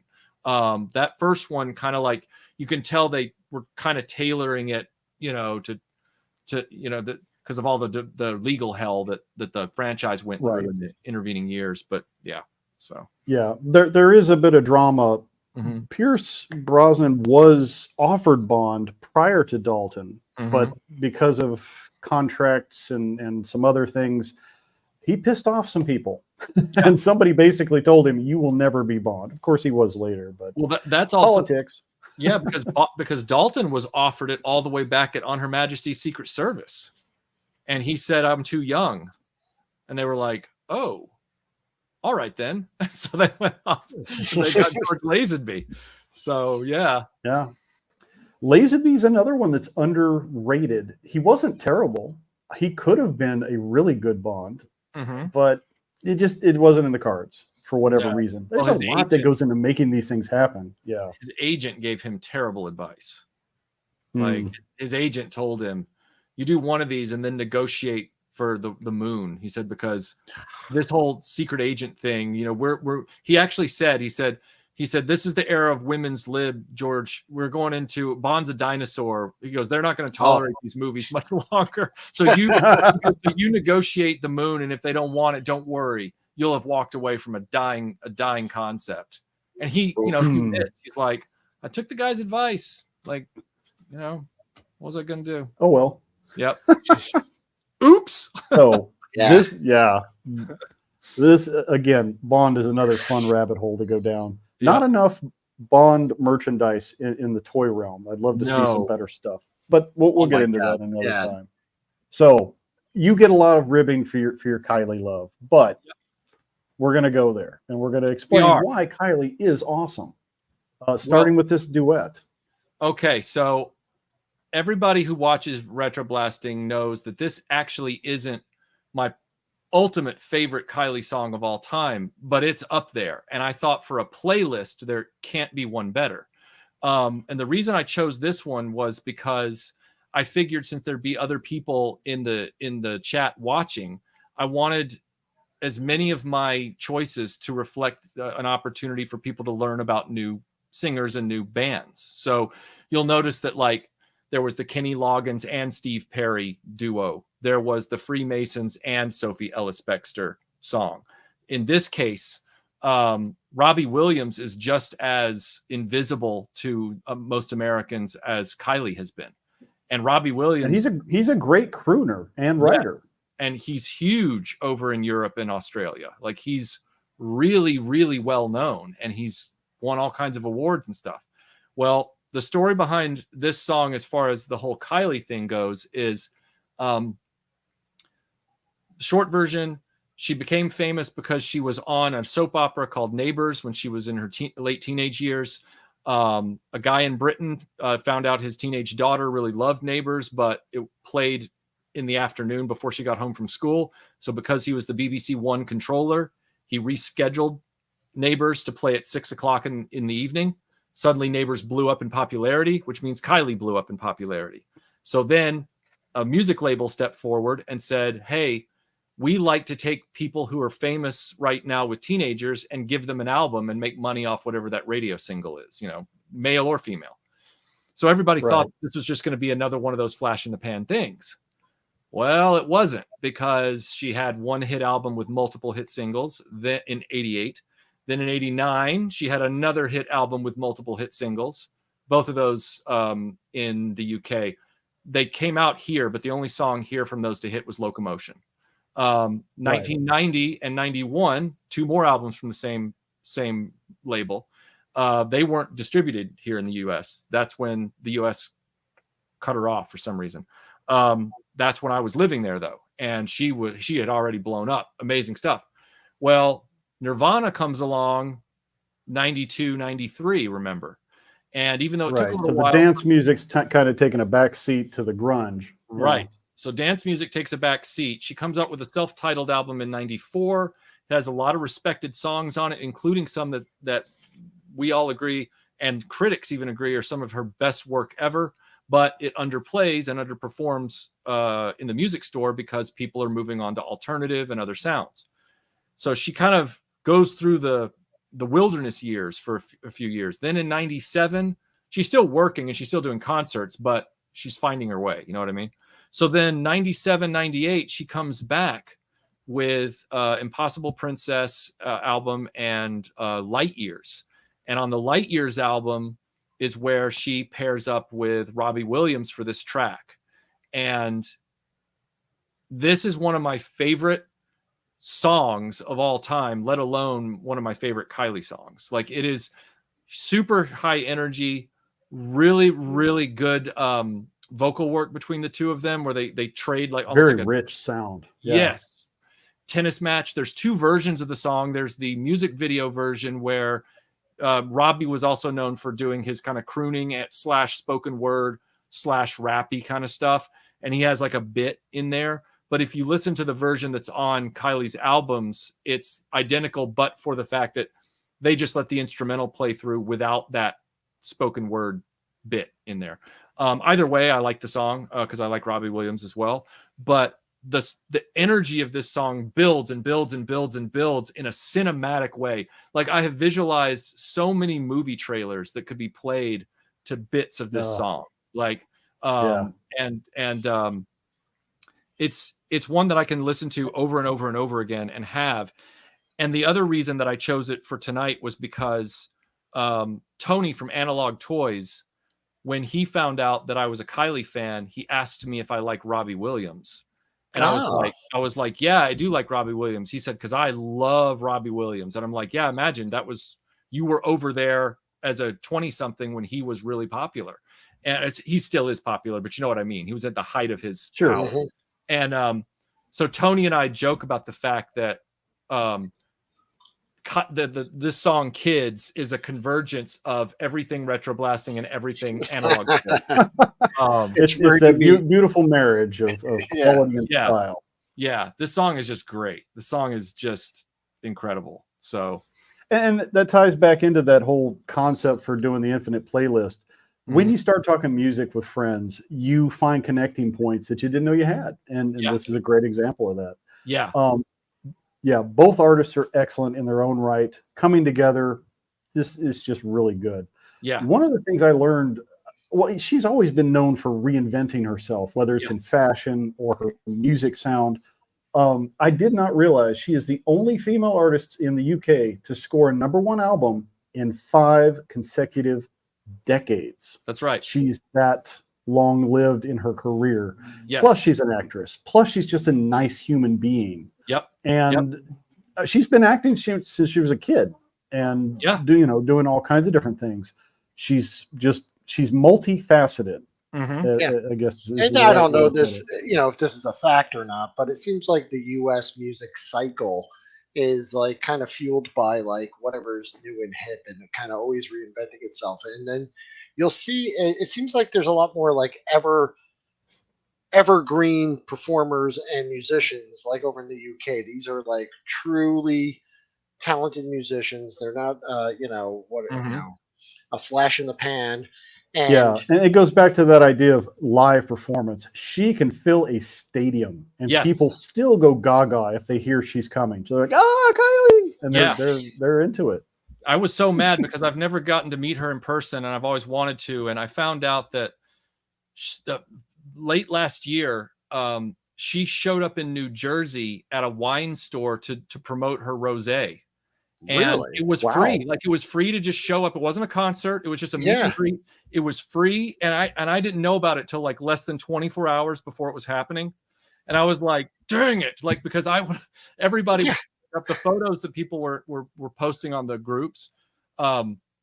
It was always people who either had the Locomotion album in their hand going all the way back to 88, or they had the Fever album from 01, which is Can't Get You Out of My Head, was on that one. I would have been the only American to, one, show up in a Bond suit, right? But two, I would have shown up with her British only, or not British only, but her albums that never got sold in the United States. Like, in other words, I've still got them. Like, there's one framed behind me. Like, and I was so bummed, but I still commit myself to the fact that hopefully one day I will get to meet her, say hello, get something, signed in person, and thank her for her music. Because the thing about it is that here's a few just random factoids about her from a lifetime of watching her interviews and her career and everything. that contribute to this awesome factor. One, she when she was barely in her 20s, it's on camera. A journalist asked her what her political opinions were, and she said, "I'm sorry, that's not my place." She goes, "I'm here to sing. I'm here to entertain." She goes, I'm here to do this." She goes, and I've learned that I keep those to myself, and everybody, and it's like, wouldn't it be nice if more celebrities did that? Yes, right? Like, talk about wisdom at an early age, right? Like, she's not trying to make anybody her enemy, and she's also trying to entertain and accept as many people as she can. And then on top of that, she survives the alternative era and comes out on top, because dance and house music survived and then thrived after that. Oh, yeah, which ties into our bonus treat here. I'll jump into the next slide because this is fun. Yeah, and so then as she is reascending, in other words, she's done the thing with Robbie Williams, she's done Spinning Around, she's all these tracks that were in those 97 and 2000 99 2000 albums. So now she's ascendant, she's back up. She hits her stride with Can't Get You Out of My Head, which then bumps over to the United States unexpectedly, and now she's back in the US, and now she's riding a high. She does a few more albums and gets cancer. So then she has to drop out of the scene, get chemo. She loses all of her hair and everything. Everyone worried about her for several years. She beats cancer, bounces back, starts making more hit albums that are some of the best work she's ever done. Right? Oh yeah, Disco was awesome. Yeah, and, Aphrodite. The newest one was it Tension. She's got another huge hit with that. What's that song? Padam. I hear it everywhere now. And the full album, because, like you say, with the algorithm, once I started doing some research for the show, suddenly I'm getting inundated with all these different videos or shorts of people just reacting to the song, and it's so infectious because it's got that formula. It's good, and seeing behind the scenes stuff and live performances, and her just showing up places to promote it, and everybody's like, "It's Kylie!" Yeah, like she they wouldn't even on that song. They wouldn't play it on BBC One radio because they actually have a policy now where if the artist is over a certain age, they discriminate against them because they think that young people only like listening to other young people, which is not true. Like, that's crazy. The number of young people who loved Johnny Cash to his death. Sure. So she beat them by going through Instagram and TikTok and making the song mega popular with young people that way. It is viral. Yeah, definitely. And now they've had to eat crow on that because they're like, oh, God. But she's done that every time. Like, she comes back around every time. So like, she beats cancer, comes back around, makes more hit albums. The pandemic happens. All right, everybody in Europe especially is locked in their houses, and she's sitting there going, you know what? No one's making movies right now. No one's recording, but I bet I could teach myself Pro Tools and teach myself and make a studio with my clothing racks here in my flat. She made a studio she made a studio with the stuff she had on hand, got on the phone with her not her producer, but I guess some of the people that she works with at the studio, the recording studio. And they talked her through all the stuff she needed to know about, the program. She downloaded it, bought it, downloaded it remotely, set up her own recording booth in the studio, and finished the Disco album from her flat. Wow. Right. So her album Disco came out and became a huge hit during the lockdown. And then she came out.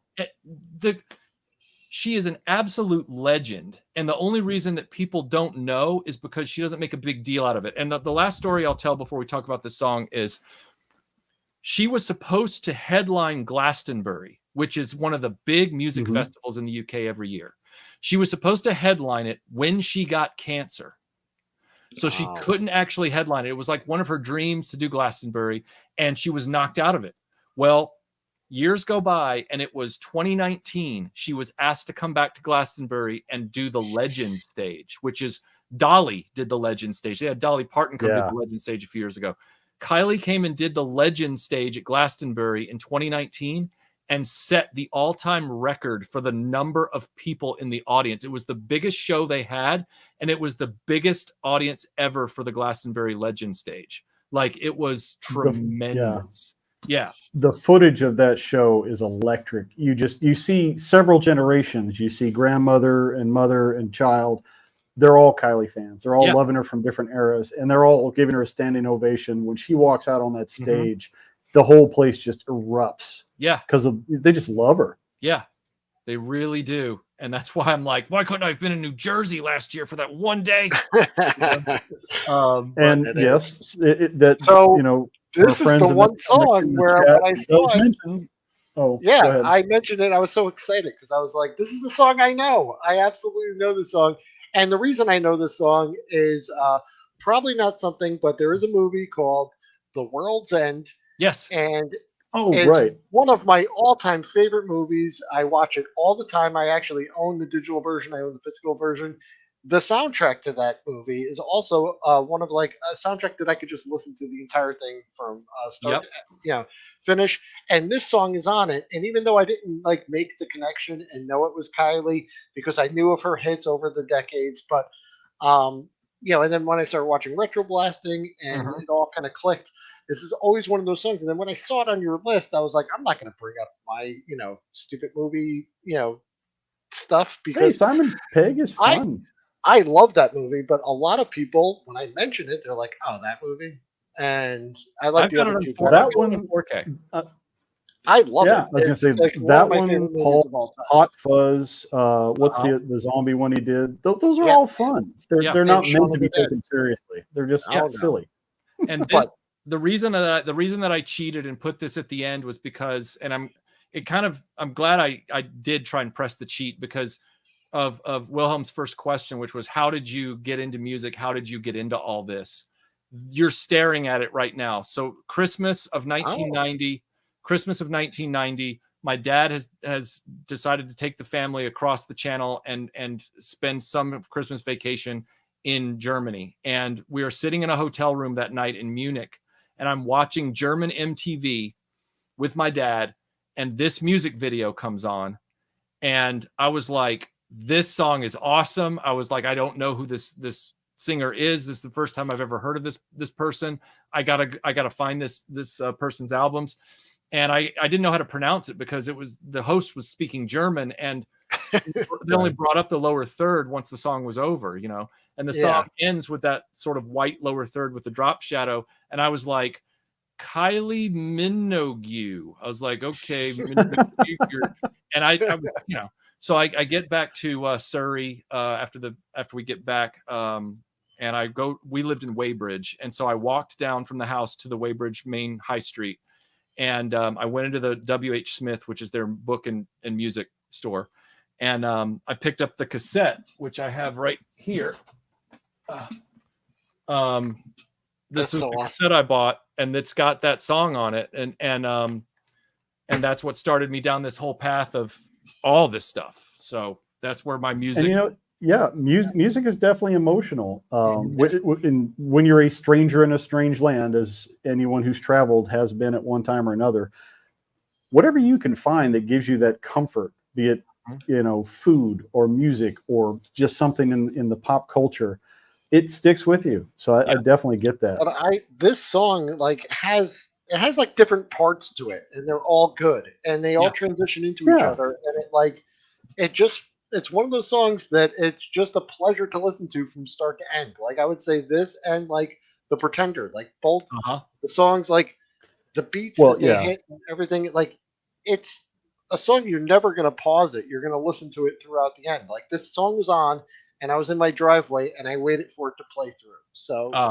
before I stopped.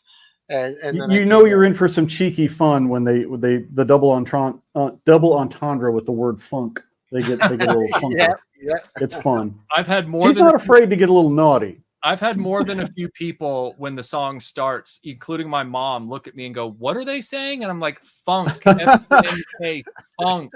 And she's like, "Oh, okay." And I even had to show her, not that she was going to take it away from me, because I was but I had to Right. show her the lyric card in here to prove, because she wasn't thinking I was lying, but she was like, "Are you sure that's what there's?" And I'm like, "Look, Yeah. It's not what it sounds like. yeah." But yeah, like that song it's so well arranged. And when I've had people ask me, I'm interested because you've talked about her, like introduce me to a few songs, I'll say, look, here's the deal.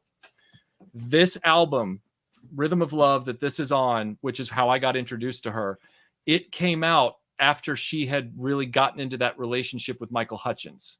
And Michael Hutchence, she credits Michael Hutchence with helping her, not directly, but kind of inspiring her to wrestle more control of her career away from this bubblegum label that was just trying to basically, use her name until she wasn't a fad anymore. And they were Right. So I told people, I'm like, despite the fact that she has hits on the 2 previous albums, which are her first 2, and despite the fact that you will learn to love those as well, they have a sound and an arrangement to them that is it's lower rent. It's more synth orchestra rather than putting a lot of the production value. It's very bubblegum pop. Yes. And while there are great songs on those albums, like It's No Secret, a number of others, that the sound is totally different. And so I always tell people when they're like, where should I start with Kylie? I'm like, well, a lot of people like starting with her Fever album because that's what they know from Can't Get You Out of My Head. But I always say, if you want to start with where Kylie became Kylie, you start with Rhythm of Love. Like that's what you start with. Right, because her song style was maturing as she was maturing as a woman too. She went from kind of that teeny bopper sound to getting into her own spirit and taking some more risks. And she does get a little risque in some of her later stuff, but she's all woman and she doesn't apologize for it. And as Graham Norton so smartly put it, he said Kylie's like all the Spice Girls in one person. I like that. Yeah. So, and she was before the Spice Girls too. So, yes, and she, I was surprised her style, that this song her fashion was so early in her career, because to me it sounded like this would have been something that she had matured to, in the 2000s or something. So I was shocked that because some of the earlier stuff, like Ben Stutley mentioned, that Kylie has ruled her, his world since she was 12, and that was the Locomotion era. Yeah. So. And she has aged like fine wine. She was cute in the 80s and you watched her grow up, and now with this album Tension, she's hot. She is still a hot mama. Oh yeah. And she can bring it live. She can do a cappella. She can do whatever she wants. She's awesome. Did you hear about the calendar controversy? No. She comes out with a calendar every year since the beginning of, all the way back to when she was, on Neighbors. She's had a calendar every year, especially since she's been a singer. And a few years ago, she had a calendar, and on one of the months, it was like her sort of like in a one-piece swimsuit, but she had like a knit wrap on over her waist up, because she was on a balcony, like sort of leaning on a chair. And somebody tried to say that her rear end had been photoshopped to look fuller because she'd gotten older. Oh, and they were like, "Oh, she doesn't need any help." No, and that's the thing. Like they were like, "Look how the door frame like curls right here because they're trying to like warp out this and that." Well, come to find out, she was in a villa balcony in Tuscany, and that building was like 600 years old. So like the wood was warped. Yeah, and so what she did was she didn't like get in a fight with anybody. She just cheekily, no pun intended, posted without any caption another shot from that same moment from another angle, and it showed that the door frame, which was now well away from her caboose, was still warped as ever. And she didn't have any problem in her glutes. So So we had like a lot of other artists who are go ahead Jim. No, Impossible Pie. I was just Which album has Locomotion on it? Locomotive. Which album has Thomas the Tank Engine on it? I'll show you. Whoops, that's supposed to. Sorry, Jim. So that's okay. This album, the original album from '88, is called Kylie. That's the album that has Locomotion on it. So that's '88, right? Yeah, 88. Yep. Yeah, back in the day when we were punching holes in the ozone layer with all the hairspray. Yep. Yep. But But yeah, yeah, sorry, because go she ahead. is a great performer. She's a dancer, and so she has a dancer's body. She is still able to rock it, Yep. and 80 million records worldwide, Grammys, Brits, Arias. She's all over the place, and has certainly won the accolades. And her fashion, she's a trendsetter. Madonna, who? What? No, Yeah. Kylie. Yeah. This woman, not just Don't even wanna go in her there. stage Yeah, presence, but just her everyday wardrobe. People look to her for fashion sense, Yeah. and a lot of that is her. She's the designer and the inspiration. I made a joke because that horrible I did a meme that's the retro Temple of Doom Indiana Jones figure came out, and the way they didn't sculpt his shirt, it made it look like that white costume she's wearing. And I just said, I just put a picture of the figure next to her from that moment. I said, who wore it better? But and that one on the left, that's actually got a name. They call that outfit the Silva Nemesis. And that outfit is from her concert tour when she was doing Fever, the Fever album with Can't Get You Out of My Head. The only time they've ever done Kylie toys was this era. And I happen to have this is the Silva Nemesis Kylie doll from Jack's Pacific, which is in that. Very cool. Yeah. So they did a second doll, which is from the World Music Awards, but that's a different dress from a different event. I did not even know they made that. So the only Kylie plastic I was aware of was the Doctor Who figure from her one companion shot. Yes, and thank you for reminding me. I always classify that as, even though it's definitely Kylie and I own like 3 of them, I always see that as a Doctor Who toy, and then I don't think about it. But like Kylie as Kylie, she's had those 2 dolls. So Epic Badger said Jada is go ahead. making a Cammy figure for their Street Fighter 2 line, and he was wondering, even though it doesn't look like her, it's he was saying perhaps someone could 3D print a modeled head of Kylie. Yeah, because she did wear that classic outfit as mocap for the Street Fighter movie arcade game. Oh, so if you go and look up Kylie Minogue Cammy Street Fighter arcade game, you will see the photographs from the session, the mocap session, where they've got her in the classic Cammy outfit, which is crazy. Now, there are some websites that screw up because I guess she wasn't available all the days that they needed her, and so there's this one image of a girl doing the victory pose in the same outfit for the same mocap shoot. That's totally not Kylie. Don't get confused. So okay. Yeah, she has been Cammy. She's been on Doctor Who. She's been in a couple of other franchises and TV shows. But I am particularly fond of the RetroBlasting Kylie for Tomb Raider design. That's fancy. I'm loving that. That should have happened. And a Australian sniper named Kylie for Action Force. We definitely got to push that. I had somebody commission that artwork because in the 90s when I saw I was playing Tomb Raider, and then I went and saw Biodome, and I was the only person in the theater to stand up and go, "Holy crap, it's Kylie Minogue!" And everybody else was like, "Who?" I was like, "My God, she would be the perfect," because she was wearing the khaki shorts and I was like, she'd be the perfect, Lara Croft. She's got the same eyebrows, the same angular face, the same whatever.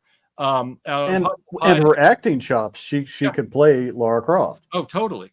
And people are like, she's not tall enough. I'm like, did you ever play the first Tomb Raider? The first Tomb Raider, Lara is a short stack. She's tiny. It's only over the years that they've tried to slowly make her taller and taller, but she was a little thing in the original game.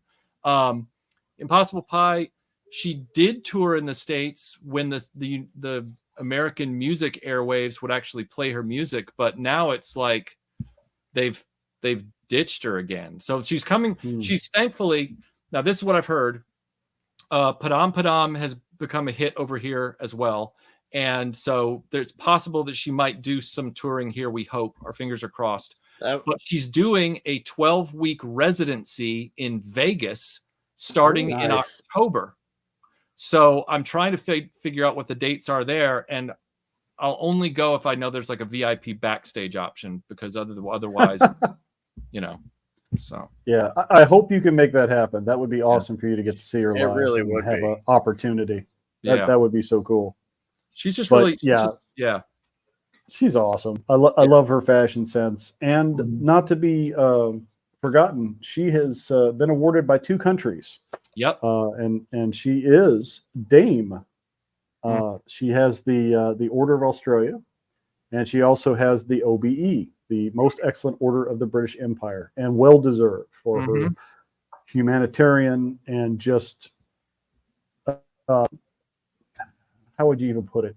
She's genuine when she does things for her fans or for people or passion projects. She's very sincere in it, and I appreciate that. Yeah, and I love the fact that it's a most excellent order of the British Empire. Every time I see that, I just want it to cut to Bill and Ted. Bill and Ted. Excellent. But the other thing about that's funny is you talk about her genuineness and her honesty. She's admitted that since she was given that accolade, that she had some not obligations, but she found herself in the privileged position to help attend the Queen during a public event, before the Queen died, several years ago. And she's open enough about the fact that it's such an intimidating thing, and you're not always prepped on all the rules and etiquette ahead of time. And she said she was supposed to be introducing the Queen to all these people or something, and she hadn't even been prepped properly on who all these people were. So the Queen was expecting Kylie to tell her who these people were, and Kylie wasn't prepped on who they were. And she admitted it's something about she was like, I panicked and I didn't know what to do, and I just kind of like the short version is that the Queen looked up and Kylie wasn't anywhere to be found. Because I think she ran off to try and find someone to help or something like that. Right. Okay. And the Queen was just kind of standing there, but that's how humble and real she is. Like even when she has the opportunity and the responsibility of helping the Queen of England at a major event, she admits that she panicked and had to go get help and left the Queen standing there. That's hilarious to me. That endears me. She doesn't walk around saying she's perfect or right. Yeah. She's very human and very understated in the fact that she does have a great talent and a big heart. Yeah. And she's loved by all different kinds of groups. She's been discovered by younger generations. And I feel that the lack of coverage for her or plays for her in the U.S. has nothing to do with her talent. It has everything to do with money and greed. So I just feel like the fact remains that she is and has been a superstar for decades, and we've had so many people come and go and so many trends come and go, and it doesn't have to do with her talent. It has to do with this money machine that they're running over here in the stateside. That's the only thing I can think of. Well, the great example of that is this is after she had already made a huge splash with Can't Get You Out of My Head. In other words, she had her US comeback. I can't remember. I'm pretty sure. I want to say this was after she beat cancer, but don't quote me on that. It could have been right before. It's hard to remember. I think it was after, though. There was and it's a great song. There was a singer named Tayo Cruz, and he asked her to collaborate with him on a song called Higher. And it's an amazing song. It's an amazing duet, great music video. She is amazing in it. That goes without saying.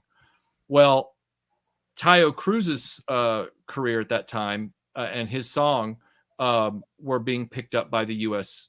music airwaves market, whatever you want to call it. They were wanting to promote him over here. Even though Kylie had come back with Can't Get You Out of My Head, even though the music labels knew who she was, even though, she was clearly a talent, they made him film a second entire version of the music video that did not include Kylie or her vocals, and instead brought in this rap artist to just do this rap background thing. I did not That's know kind of that. dirty. Yeah. Yeah, and it's like Kylie's never said anything about it because she's not like that. She doesn't, throw, dirty laundry around. But it is kind of telling. It's like really like Yeah. that you if you were to watch those two videos back to back, you'd say to yourself immediately, wow, they gutted this song. It was such a great collaboration, and they gutted it to put in some rap artist that I don't know if he's popular now, or he was somebody that the music labels knew, and they put him in there, and it's like, but talk about destroying the whole soul of the song. Which I think was just a motivated by greed or Politics, either they weren't maybe. getting enough money from her or just because of who she is, and they went and did that. Yeah, so and they wouldn't have to pay. They fundamentally don't understand how to market her here, and I'll shut up. I'll shut up after I say this. She signed a multi-album deal with Jay-Z. This was back in the 2010s, and Jay-Z he courted her talent. So in all fairness, he recognized her talent. He wanted to sign her. He wanted to work with her. But then he did the thing that most American labels do, where they don't really know how to properly market and work. She's not difficult. They just don't know how to maximize the talents that she brings to the table. And he mismanaged the album that came out under her when she was under his label. It's called Kiss Me Once. And the album came out, and all the songs that he chose for breakout singles and stuff, and then if you listen to the album, you'll be like, that should have been the single, that one should have been the single, what the heck was he doing? Like, this is very weird. She actually went to him and said, I want out of this contract now. Jay-Z. Yeah. And guess what? You know why we haven't heard about it? Because he let her like this without any trouble whatsoever. Like, and that's the whole thing. It's like, when you as a person can go to Jay-Z and say, I want out of this contract, you're screwing up my career. And he goes, okay, sure. Wow. I feel like that speaks volumes of how talented that person is, That's fair. Mm-hmm. So long story short, the Kylie love is well-deserved. She certainly has earned it. And no matter how much ribbing you get, people just don't understand. Kylie is all that.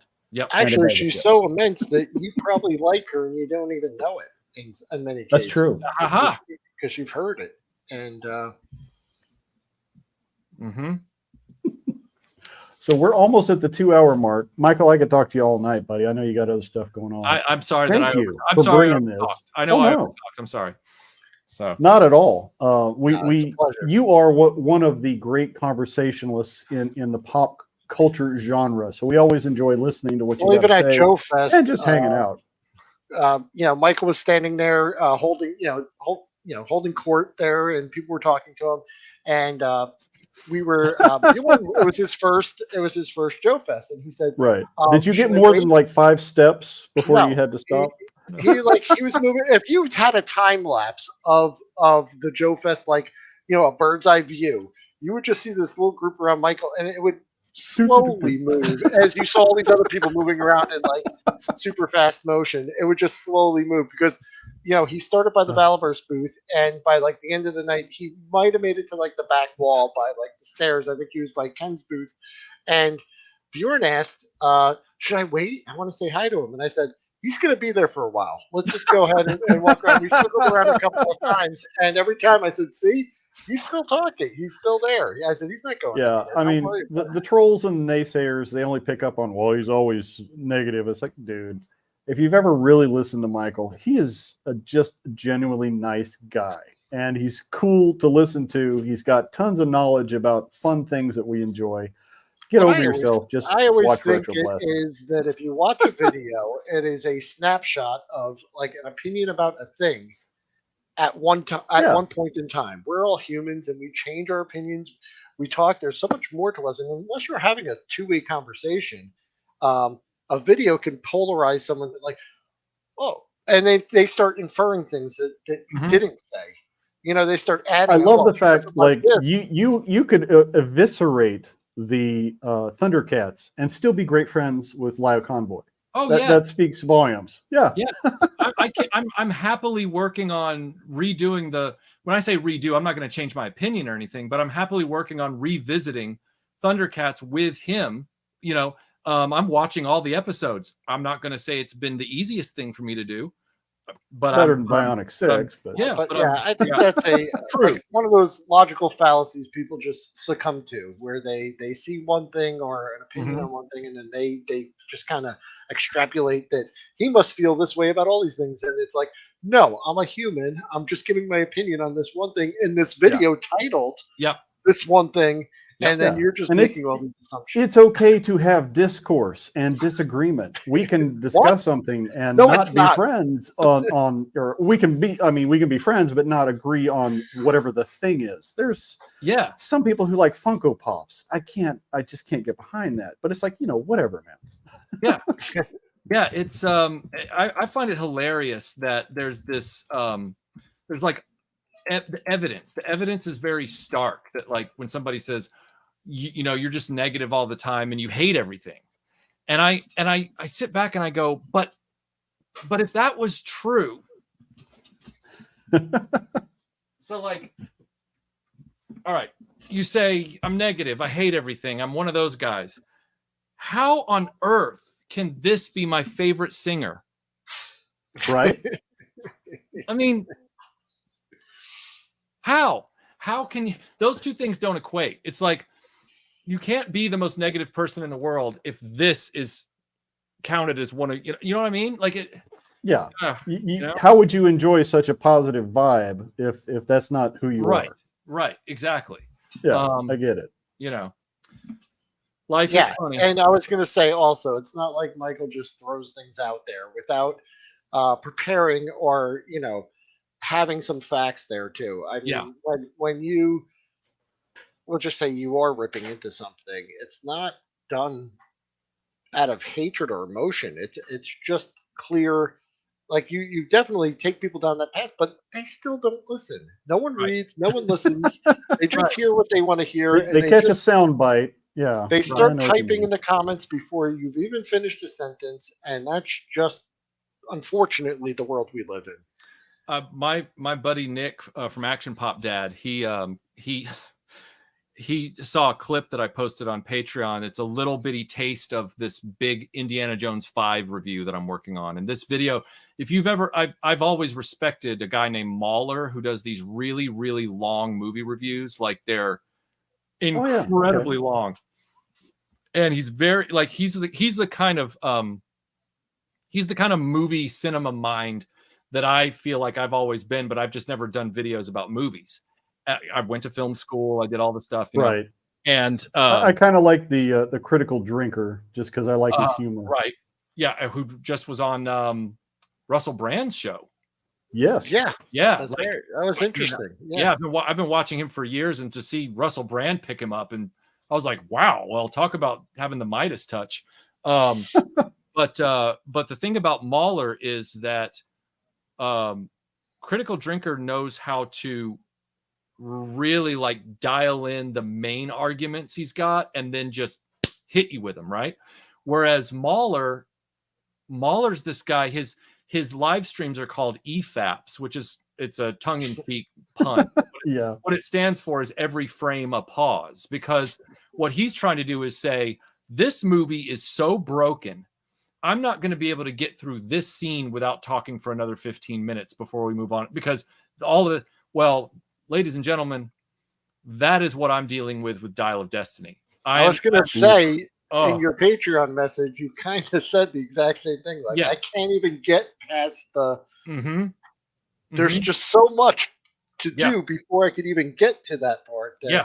There's layers of the brokenness you have to peel apart and go, this is fundamentally broken, but you have to understand why, or else none of the other stuff. Yeah, it's going to be my Mahler grade review. It's going to take forever. And I'm going to have a section in the script where I talk, because there's this pat phrase that we've all heard on the internet when people are talking about toys, movies, music. There's always that one guy who's usually multiplied by about 25, who says, you're overthinking it. You're just overthinking it. Stop. Don't think too hard about it. You're thinking too much. And I'm going to say in this video, I'm going to be like, look, I totally understand why somebody would say that sometimes. I do. I really do. But I feel like it only applies if we're using the metaphor of, let's say that a movie or a toy or a piece of music or whatever we're talking about is a workbench, and the workbench has a certain amount of tools and sawdust and everything on it, right? All right, you're talking about this thing and you're analyzing it and you're showing each thing and this, that, and that, and somebody says you're overthinking it, and you go, okay, if I'm overthinking it, then what you're saying is, if I wipe all this filth off this table, there won't be any filth under the filth. In other words, if I eliminate this one problem that you think I'm overthinking, then that means the rest of it should probably work, right? I think that's a fair compromise. I'll eliminate the one thing, and if there's nothing else underneath that problem, then you're right. Maybe I'm overthinking that one thing. But if I wipe this thing away and there's something else underneath it, and I wipe it away and there's something else underneath it in that one moment, then I'm not overthinking it. Like, this thing is busted, you know? Like, it ain't just that you're low on antifreeze. It ain't just that your whole cylinder head is shot. Like, this whole thing's broken, you know? So, and one of the biggest contradictions is that, you know, like, people will say, like, well, you should put out content this way. Well, guess what? You know, when you subscribe to any channel, you know what you're getting into, unless it's your first day there, which it's usually not. And the haters usually stick around and they love to comment and stuff like that. So, you know, and they say, well, you should just, well, so should you. Turn it on yourself. You're overthinking it, because guess what? If this is the thing that, you know, you like to do, that's your thing, that you want to dissect it. You want to sweep away those layers and look at everything. You have every right to. Yeah. And if you want to just tune out, but don't try to convince. You're going to try and convince him after. Like, how dumb are you that you're going to try and go to Michael and say, you know, all that work you just did, I'm just going to just say it's wrong. Like, what that? Yeah. It reminds me of the movie Idiocracy, where, you know, it's a very small part where he's trying to explain it, and the narrator just says, even though he was speaking eloquently and explained his point, you know, briefly, and then they just show like some homeless guy like just throw a rock at him, and they like chase him off, and they were like, even though he spoke and, you know, he was just they just thought he sounded weird, and it's totally true. It's such an apt word picture. It's like, I don't care that you spent 4 months and built a 2.5 hour, you know, deconstructive, in the good way, I mean, literal deconstruction review of this movie. I'm just going to tell you you're overthinking it, and then I'm going to move on. And it's like, wow, what a privilege that must be for you. Like, you know, because you didn't contribute anything. You just looked at it and went, overthinking, and then you moved on. Like, what did you just contribute to this discussion, you know? Sorry, go ahead. I was saying, cinema's complicated. There are a lot of moving parts to make a film work. Even if you just go and watch a popcorn flick that makes you feel good, how many years of development went into that to produce that thing that gave you that emotional response? Whether it's good or bad. Sometimes, you know, it can be hellacious. But what I enjoy about you, Michael, is I can watch some of your videos, especially some of your thought-provoking ones, and I can even get angry at some of the things you're saying, and then I have to stop myself and go, why does it provoke that emotional response? Why am I angry? It's like, because he's right, damn it. Okay. You know what I mean? It's like when you watch something and you get that visceral thing of, okay, I'm feeling uncomfortable now because he's touching on a you know, something I don't want to look at that, but I have to because he's right.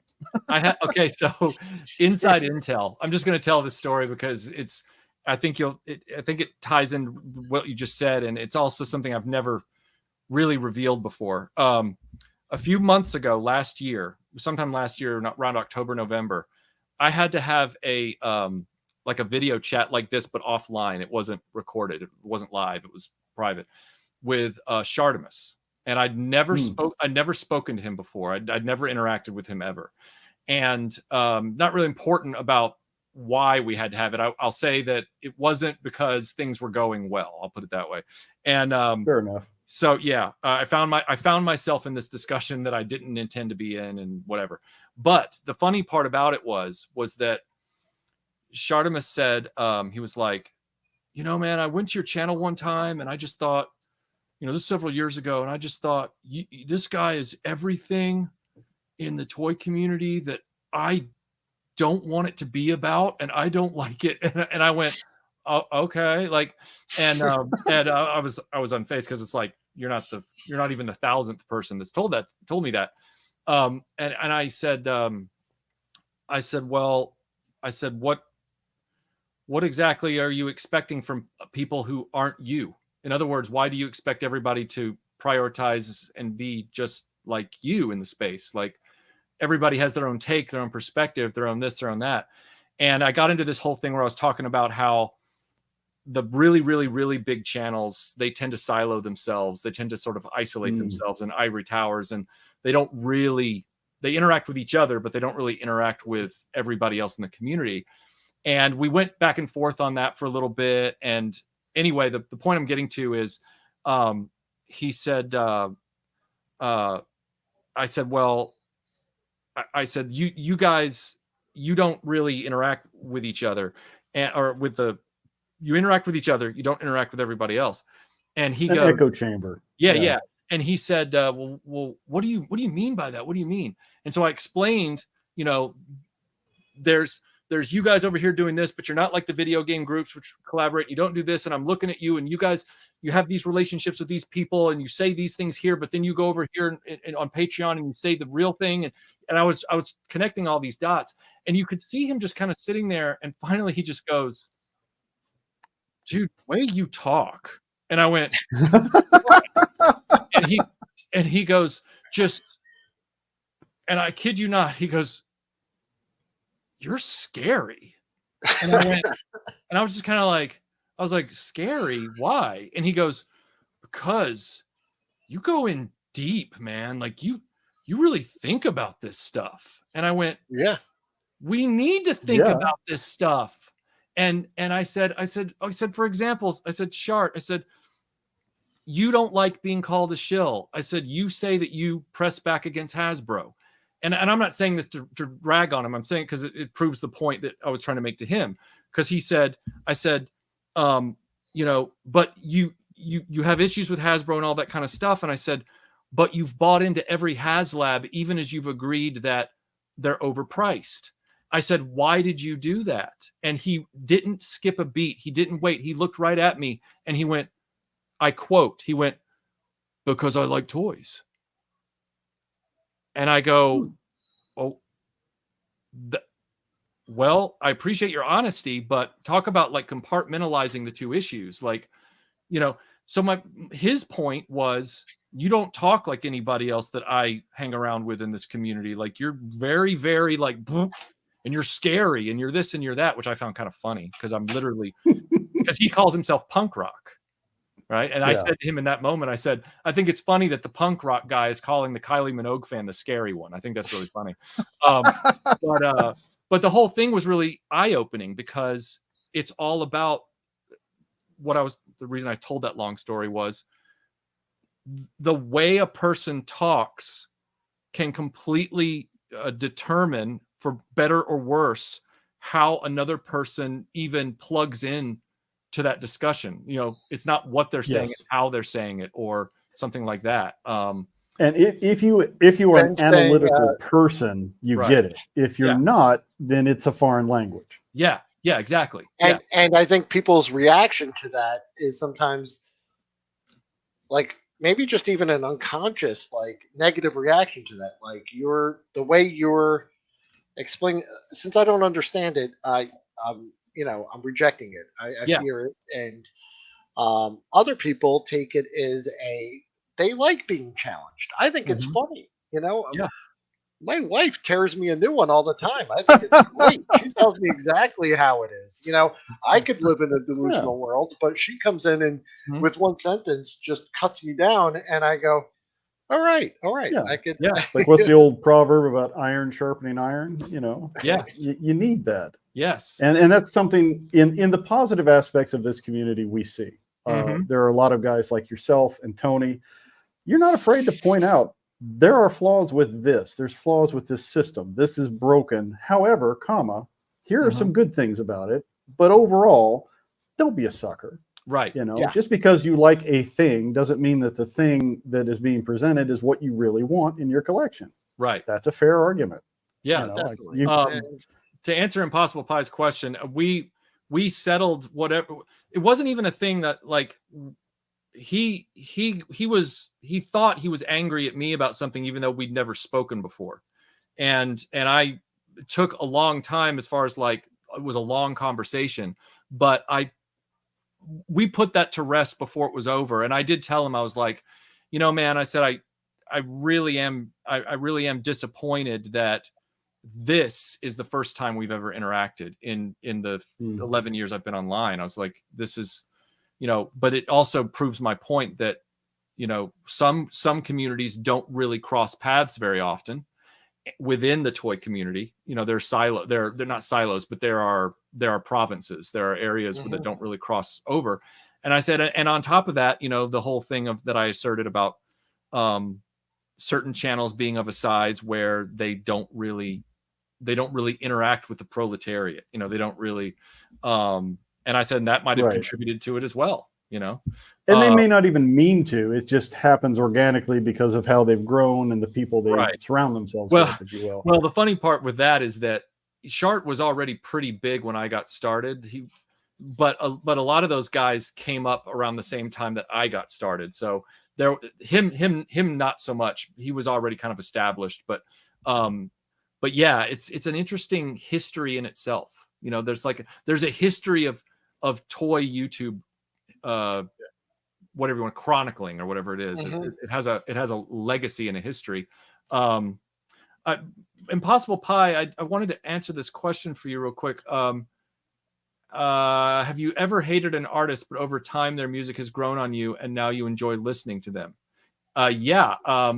Remember how we talked at the beginning of the show about the age that we decided we didn't care what people thought anymore? Well, I'm about to test that theory like you wouldn't believe.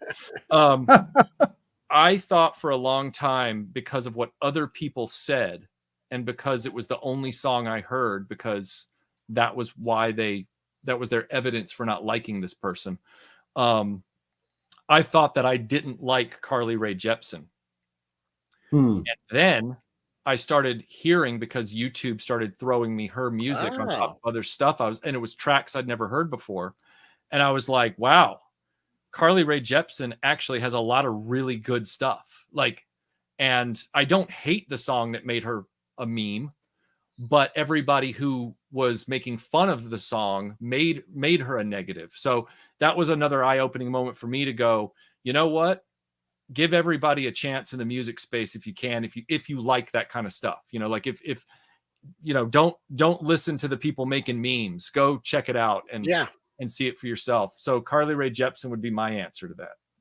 So yeah, I would say I'll make a confession. I like Rick Springfield.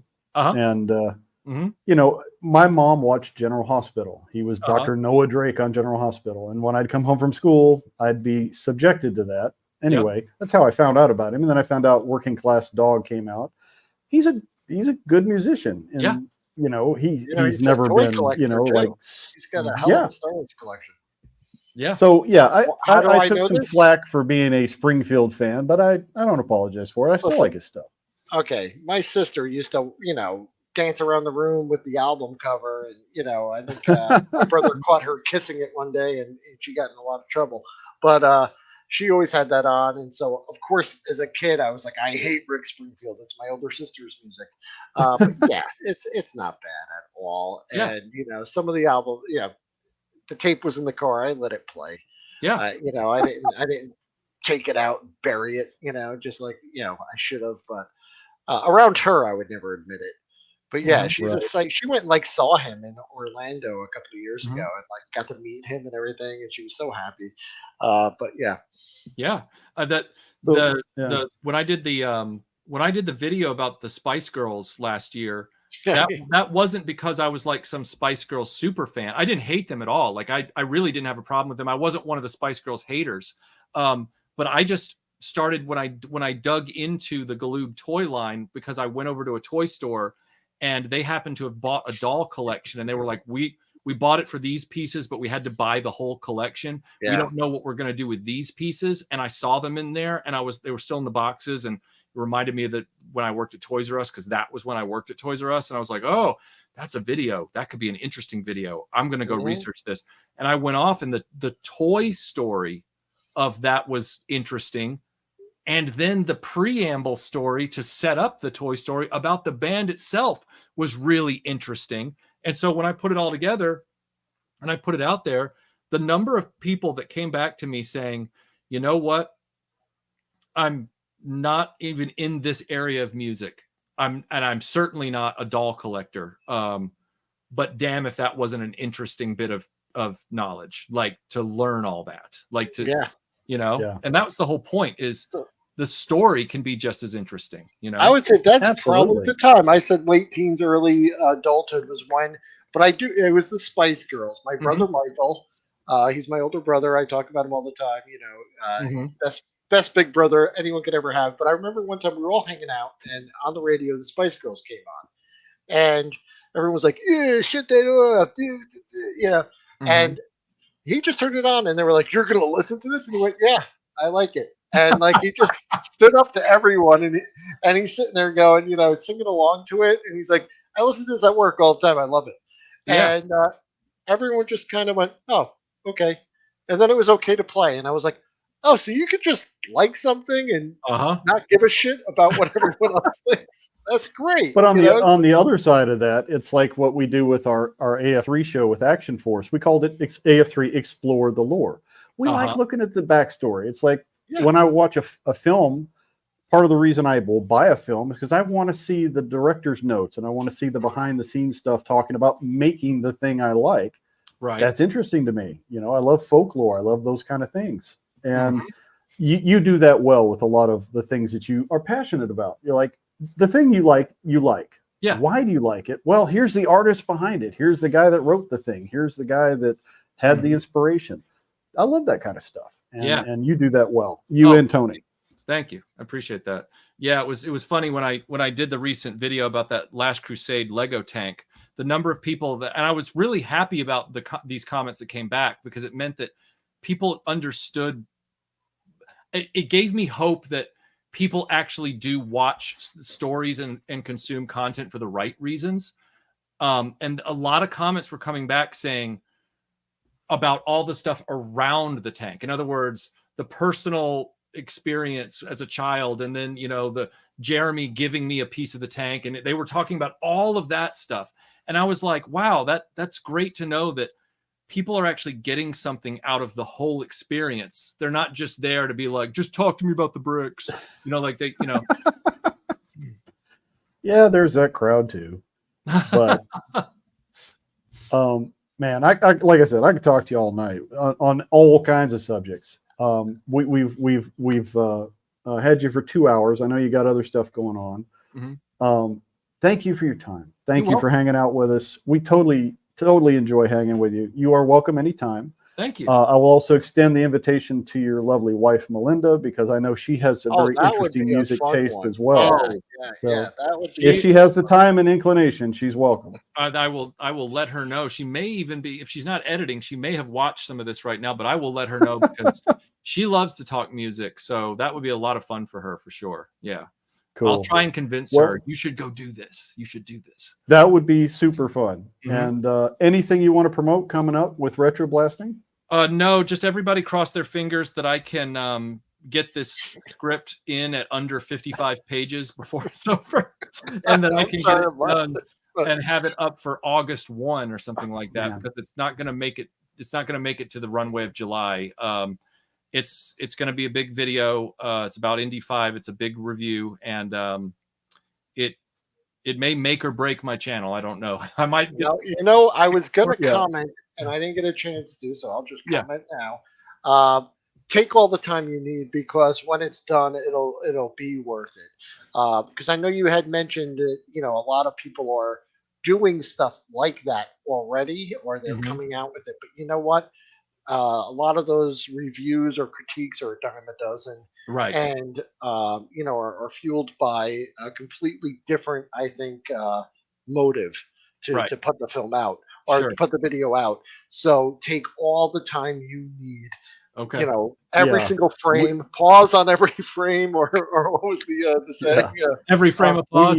Yes, Eat fat, we eat fat started to your heart's desire.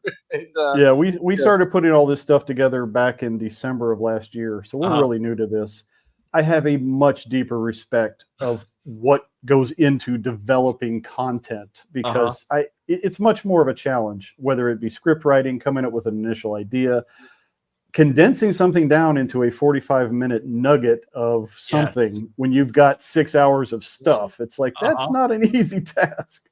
Yeah. No. I was But so please take all the time. We'll be here. There was a comment on the little video I did about the little Stan Solo figure, the Fleet Trooper. There was a comment from somebody saying, this video is great, I love it, but you know what? I'm going to be honest with you. He's like, every time you do a short video, I just wish that there was more to watch. He's like, and he wasn't insulting me. He was being real nice.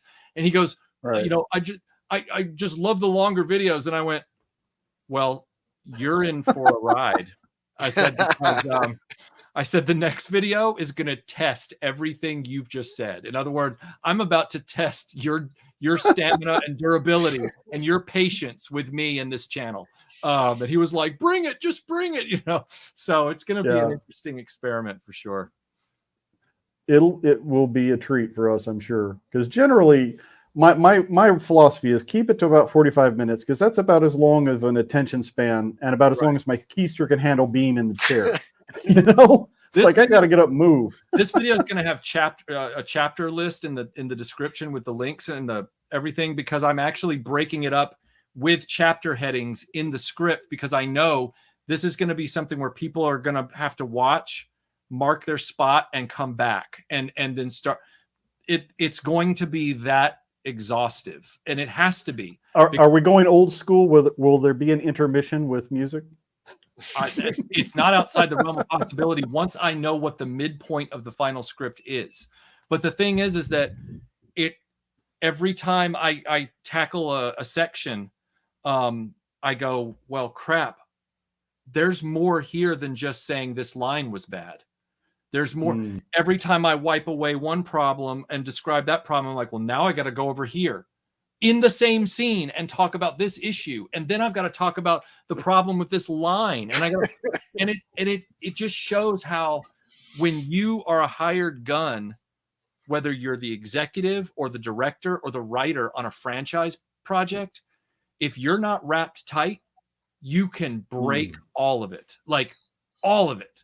And I'm going to prove in this video that as bad as Indiana Jones 4 is, the thing it didn't get wrong was it understood the flavor of the franchise. It understood what that is something that is about to be challenged with this. And anyway, I'll stop talking about it, but you see what I'm saying? Like, it's going to be like a 55-page script if I'm lucky. And I don't know how I'm going to film or edit that. I have no idea. I've never done anything that long before. It'll be good practice for a Robin Hood documentary. I'll put it that way.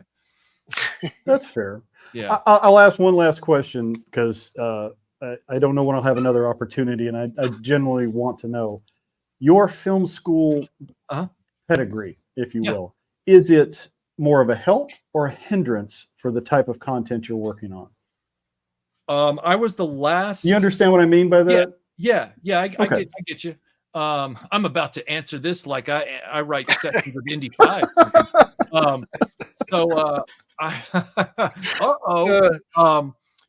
I was the last class at Syracuse that, well, no, I shouldn't say that. I was the first class at Syracuse that had a choice of nonlinear editing versus physical editing. Now, at the time, I chose to stick with physical editing because that's what the professors understood if I got into trouble. And back then in 2000, 2001, there was nothing more fragile than a external hard drive.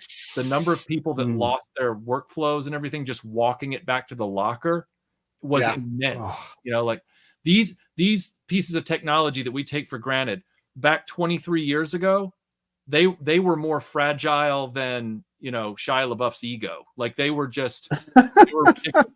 So I chose I chose linear analog physical editing, right? More traditional. Yeah. Right. When I got out of film school and the writing was already on the wall, because even though my senior year was that choice, the very next year it was evident that aside from Steven Spielberg and Scorsese, the rest of the world had moved on to digital.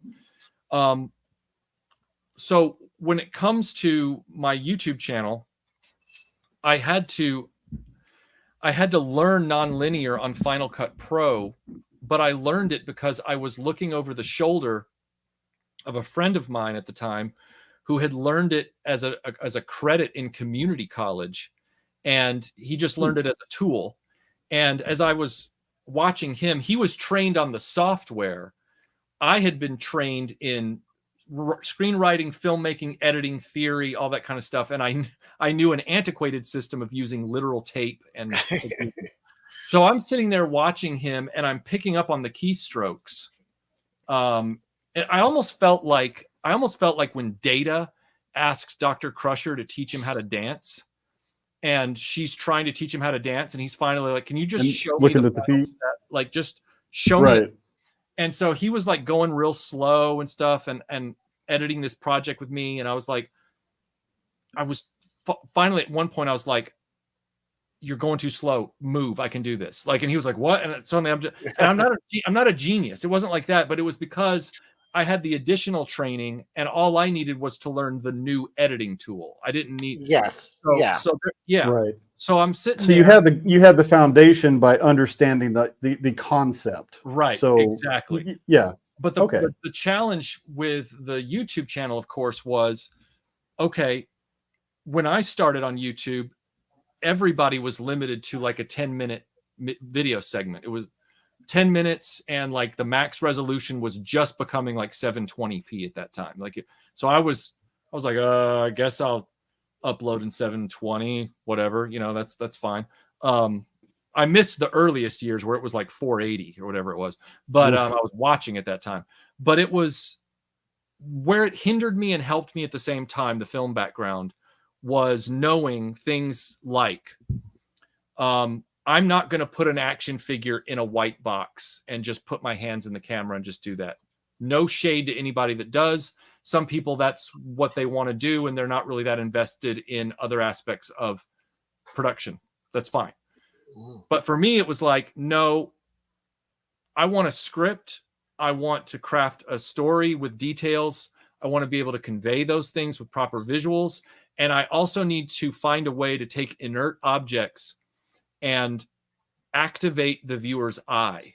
So that's why I was doing things with my footage, even from the very beginning, like rack focuses on the toys and whip pans over to the group shots, and trying to find fun little ways to activate the toys, like, you know, the Jabba's Dance Club thing with the Max Rebo band and the strobe lights and all that kind of stuff, to bring these unexpected kind of things in there to activate the viewer and keep them engaged in the process. Because I came from a background of storytelling.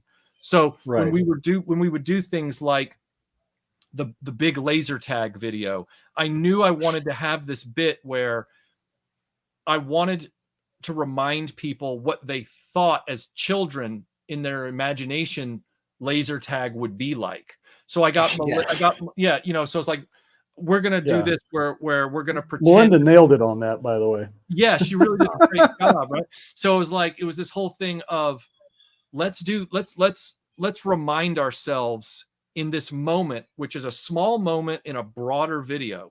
Let's remind ourselves what we as kids thought laser tag was going to be and feel like. You know, like Yeah, we wanted something way bigger than what we got. yeah. It was like, oh, this is really just us at 5 feet away, just shooting invisible whatnots. We thought it was going to be like Star Wars with the visible laser beam. Yes. It was going to be exciting. It was going to be like the last minutes on the Nostromo. You know, it was going to be like and it wasn't. You know, like it wasn't that. But so what happens is to fundamentally answer your question is that it's a help in the sense that I know how to achieve all that, but it's also a hindrance because the moment I think that stuff up, I'll never delete it from my idea. Now I will, my most valuable lesson in film school was from the head of the film department. And he told all of us, always be prepared to cut your favorite scene. But that's cutting. In other words, after you've got the edit together, then you can see what's working and what's hurting, right? But what I'm talking about is the moment I get the idea, I have to film it, even if I end up not using it, because editing is a separate discipline. Yes. So it's like, I don't want to leave the idea on the cutting room floor because it might really be a good idea because I'm thinking about all that stuff.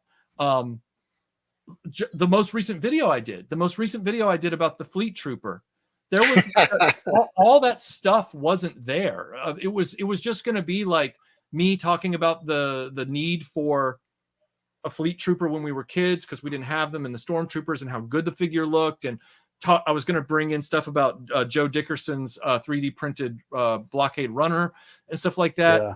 And then as I was thinking about it, I just kept thinking about like, well, all these Fleet Troopers, like they ran like bitches from Darth Vader. Like they ran like crazy. Like they are afraid of him. And I've got Broken Vader like seeing them and all that kind of stuff. And so I immediately thought I need to add these extra moments into the script where Broken Vader interrupts the flow of what's going on. Not for me. I'm still talking in the background, but then it cuts back to me and all the figures are gone. And I thought, well, how do I establish that in the beginning? So I come up with this thing where I'm okay. Now I have to do a Broken Vader cold open. So all those ideas added to the complexity of the piece, which then adds to the lead time, which has to happen for the video to get done. So it's a help because it makes the videos more fun and more memorable, but it's a hindrance because it can send my runway out 500 miles. And then the next thing I know, what should have just been like a straight up, video about superpowers figures has me doing like a triple so that I can dance and do all the stuff. The challenge I find, it kind of goes in that same mindset is I'm not tech savvy, but in my mind's eye, I see the story I want to tell. It's like whether it's about a particular figure or a genre or going into the lore of a story, I don't have the technical chops to do what I see in my head. So then it's like, well, do I compromise? Do I just not do it? Or do I find something within the limits of what I know to do? And that tends to be where I go. It's like, sorry, go ahead. I didn't mean to interrupt. Oh, no. That's it.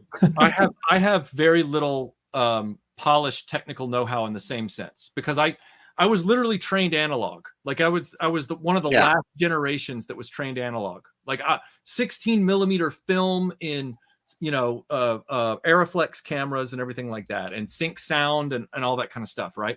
So when I'm dealing with technical challenges, the first thing I always think is how much of this can I reasonably achieve in camera right here?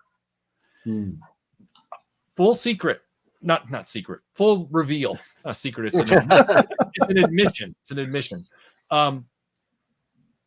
The first time I was brave enough to finally utilize green screen was for the Star Wars Follies about the Star Destroyer. For the backgrounds that you wanted to do. Okay, I remember that.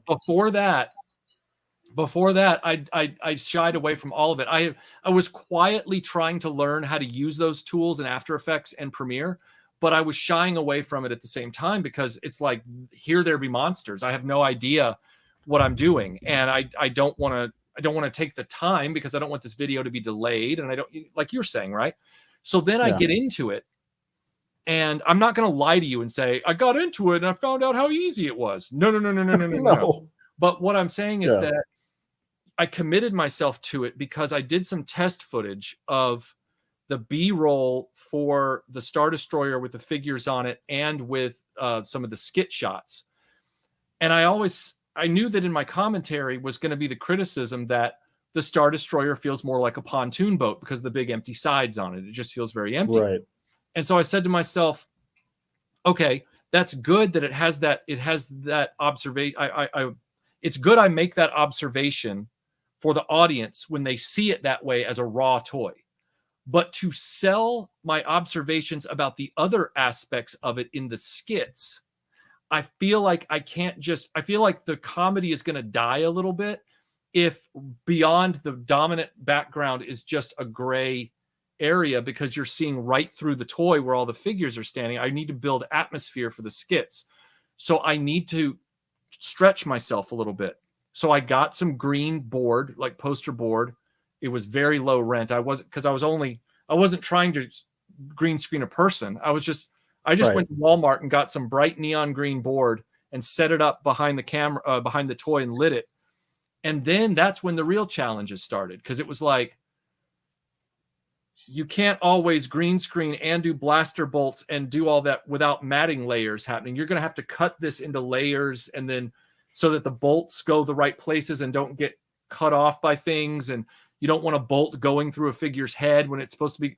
And I was having to learn on the fly. And the other thing about the green screening was it seemed like it was mostly automated, but then there would be times, because of the colors of the toy versus this versus that, where suddenly I'd realize in the final shot, I was seeing things through other things, and it was killing the illusion. And I realized I now have to make a junk mat that's going to solidify the opacity in these areas that I don't really need the green screen, so that the green screen will cover the areas properly where it needs to be without affecting everything. And I'm telling you, it's as confusing as it sounds as it was for me to do. Like, so you kind of end up, you've committed to the bit and you see it through. You don't necessarily enjoy the process, but when you get done, you're glad that you pushed yourself and you succeed. But again, I'm not somebody that then turns around and says, now I need to do that all the time. I only apply tools when it's necessary.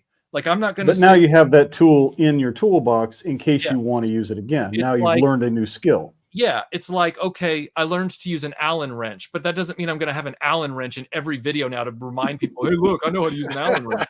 Like, I only use it when I need to use it, where it's effective. And then everything else is like the Fleet Trooper video. That was a straight up action figure review from the point of view of filming things and doing stuff. And that's all it needed. It didn't need anything else. You know, it was fine. The comedy in that came from raw editing and very classic comedy filming techniques. It was, with timing, Right. edit, it was all timing and hard edits is what that was, That makes sense. We had yeah. a question in the chat about Broken Vader. Now, I would assume he's a foil that you use, so you're not just monologuing. You've got someone to bounce things off of. Was that a purposeful idea, or was it just, hey, I've got this thing, and wouldn't it be cool if? Well, what happened? Where did he originate? I bought Broken Vader at a comic book shop in Nashville one summer when we were back in the States for the summer before we went back to England for the next year. And we would always come back for the summer for like 4 weeks or something like that. And so I bought this Darth Vader doll. The only thing he didn't have was his lightsaber. And I bought him for like $40 or something, which was a lot for a 13, 14-year-old kid, right? Because I was actively collecting vintage Star Wars even when nobody else cared. I was trying to find it, and you've heard the story. So sure. And those 12-inch figures were not super popular, so no. I don't know. Yeah, they're not easily found in good condition. Yeah, and I missed them because I was the late Empire to Return of the Jedi years, so I didn't even know they existed for a long time. So when I found out about them, they fascinated me. Like they were, So I bought it, took it back to England with me, had it, still have it in my collection, had them in a bin, wrapped in storage paper and stuff for a long time because I was moving from, place to place. And then one day in the very first location where we ever filmed RetroBlasting stuff, we call it the Townhouse years. I was reorganizing the collection, trying to consolidate stuff, make more room. And I was trying to be more efficient with the space in the bins. And so I was taking some things out, and I got to the bottom of the bin. There was the sort of packing paper. I unfurled the packing paper. Vader was laying in there. I picked him up, and his arms did not come with him because of the elastic thing just disintegrated. They just disintegrated, and he came up, and I was like, oh my God, like, because he was laying flat. He wasn't. I always took care of my stuff. Like he was laying flat, and I thought, my God, well, this sucks. So then a few years pass. We start the channel.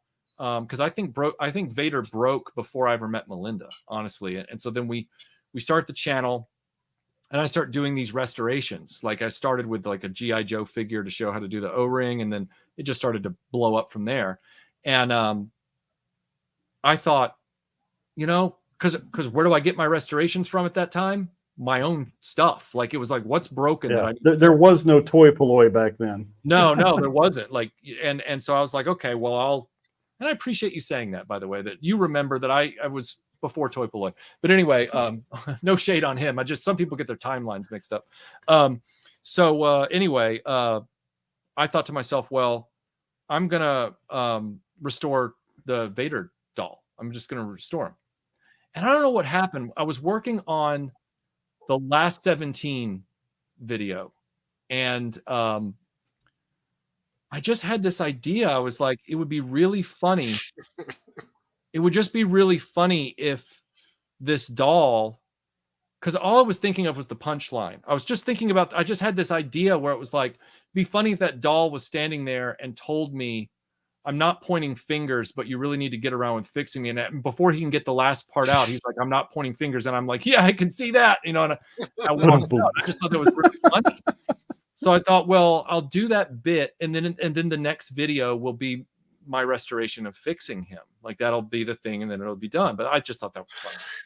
And so I do the bit, and I get the whole video done, because that was a pretty big video. That was like one of the first videos that really hit for RetroBlasting, was that last 17 video. And I mean, it was like overnight. The comments were, related to the last 17, but there was a lot in there of whatever busted Vader. They were calling him all kinds of things. They're like, whatever the Vader thing is, I'm here for it.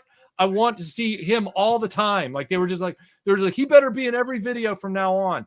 And while I only resent people's demands when they are clueless as to how much effort it takes, or they're impatient and rude. These weren't rude requests. These were just excited. Sure. And I enjoyed the end result of the skit. So I was like, well, I'd be really dumb to turn around and not do a few more things with this guy.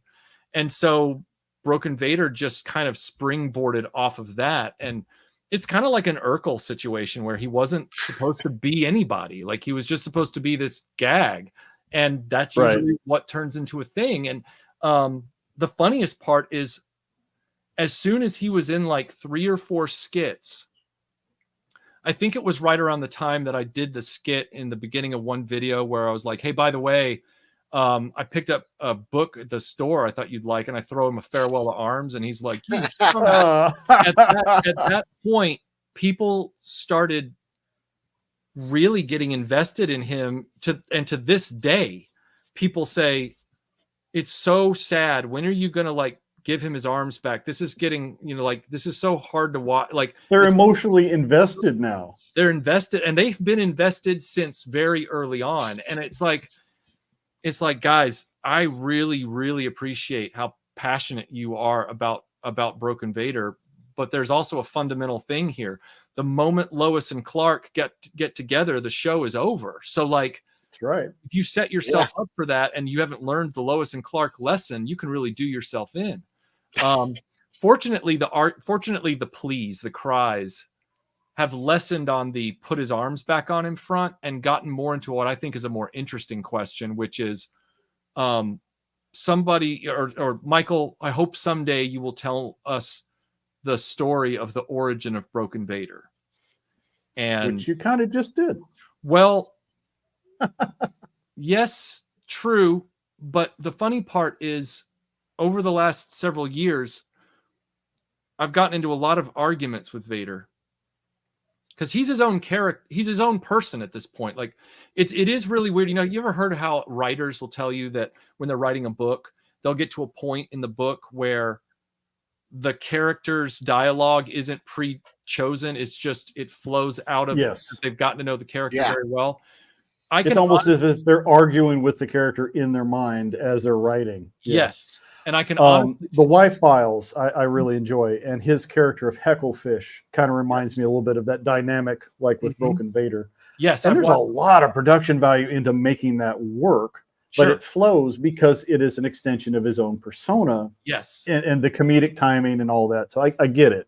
It's a very organic thing how it comes together. Right, and with Broken Vader, it's the same way, because I can honestly say with a straight face, because I'm a terrible liar, is that Broken Vader speaks for himself at this point. Like he doesn't share my brain. Like he's literally his own thing. And some people will walk away from this clip and go, I think Michael just admitted he's schizophrenic. But the truth of the matter is that he's his own entity.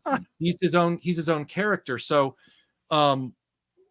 when people say things like, you know, I want to see the origin of Broken Vader, I can honestly tell you sitting here, I told you what I recall the origin of this situation to be. But I'm telling you, Vader has a different viewpoint. I'm telling you right now that he insists, and this is not me setting you up for a joke. This is not me trying to be cute. He insists that I don't have it right. He insists that I have it wrong. And I just have this feeling that one day that's going to come to a head and it's going to get ugly. And anybody who makes it this far in the live stream replay will get a little bit of an Easter egg right there as to what could be coming down the pipeline. I'm just saying. Well, indeed. I don't think things got better when Tony smuggled his arms back to Australia. True. And then used them he hides them in his display behind him. Yeah. It's almost an Easter egg now. I look for it. Which kind of making a game of it. Sure, Broken Vader is not happy with at all. Yeah. No, he's not. But at the same time, what a great, that was all Tony. That wasn't Tony showed up here last 2 Iconicons ago, whenever, or last year. Yeah, we did last year. And he said, Michael, I want to take these arms back with me to Australia. And I'm like, okay. He goes, I promise you I won't lose them. And I'm like, all right, fine. That's fine. So yeah, he took them. So that's funny. I think it's hilarious. You guys have great chemistry. We love when you guys do get-togethers, whether it's in person or virtually like this, just because you bounce stuff off each other and it's very, it flows. I use the word organic a lot, probably overuse it, but it fits. Yeah. Because if it's genuine, you can tell. If it's forced, it's uncomfortable. Oh yeah, it doesn't work, and it can actually get awkward for the audience too, where they're kind of like, this is very uncomfortable. Like this is not one of my favorite moments with Tony on a video is I wasn't even there. One of my favorite things Tony has ever done in one of my videos is a delivery where he's arguing with Broken Vader via video chat, and Tony is wearing an X-Wing helmet.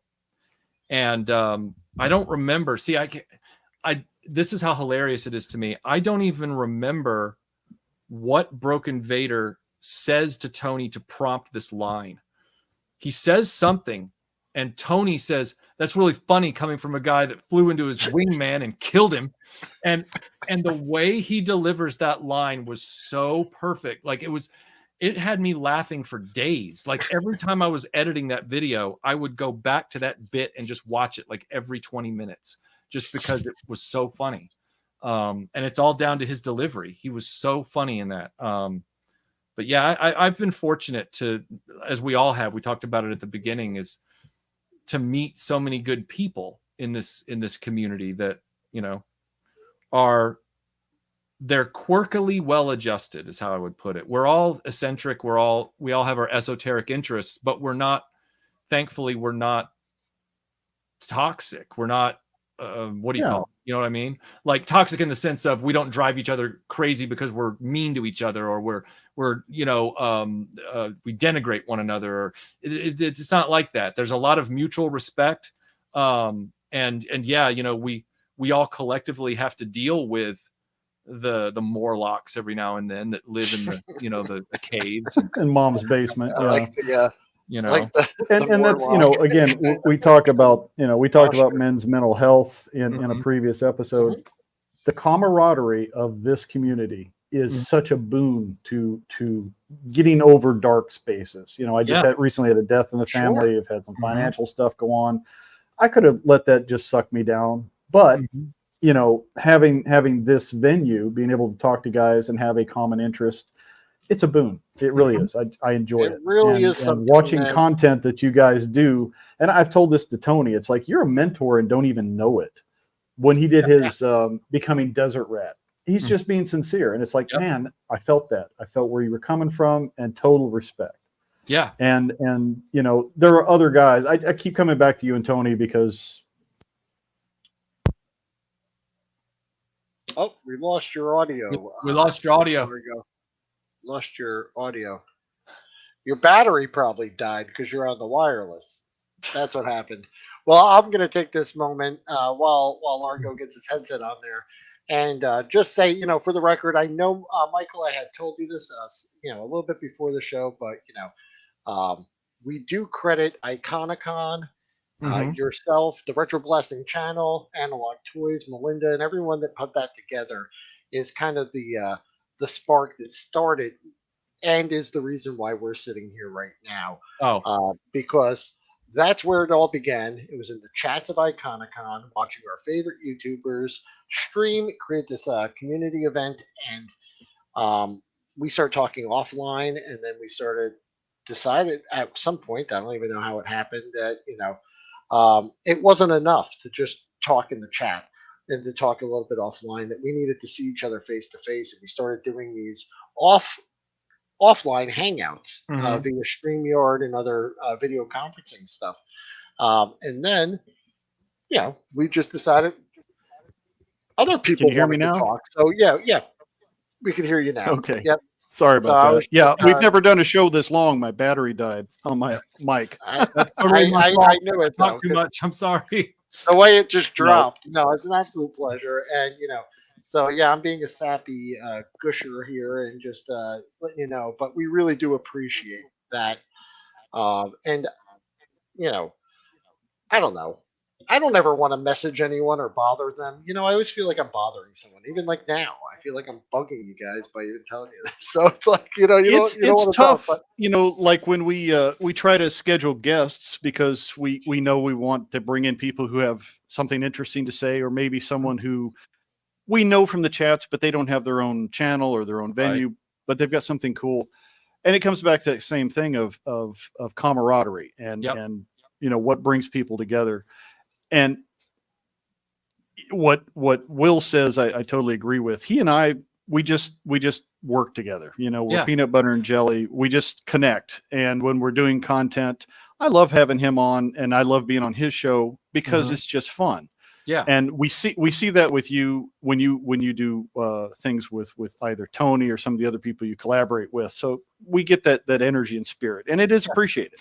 No, you're welcome. And I'm really glad that you brought up the whole thing about, you know, men's mental health and everything like that, because you'll notice for anybody who's on Patreon, I do these Patreon messages, and today's Patreon message was pretty long. And at the very end, there's a subtle jump cut because it's not the glare.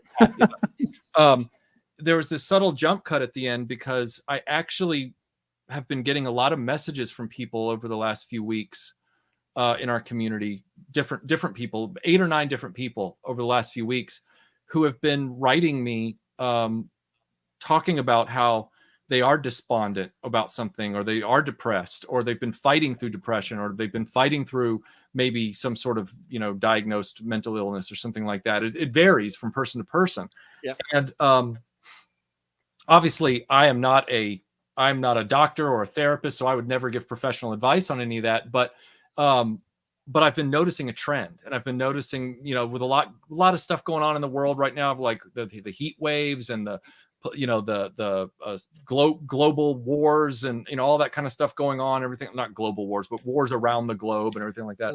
And the tensions that are riding high with people flying into each other's airspaces and all kinds of stuff, everything. So I'm looking at the landscape, and I'm kind of going, there's a lot of reasons why people our age right now might, if they suffer depression or they're susceptible to it, maybe that's why it's getting to them right now, because there's a lot of factors that are pressing on all of us.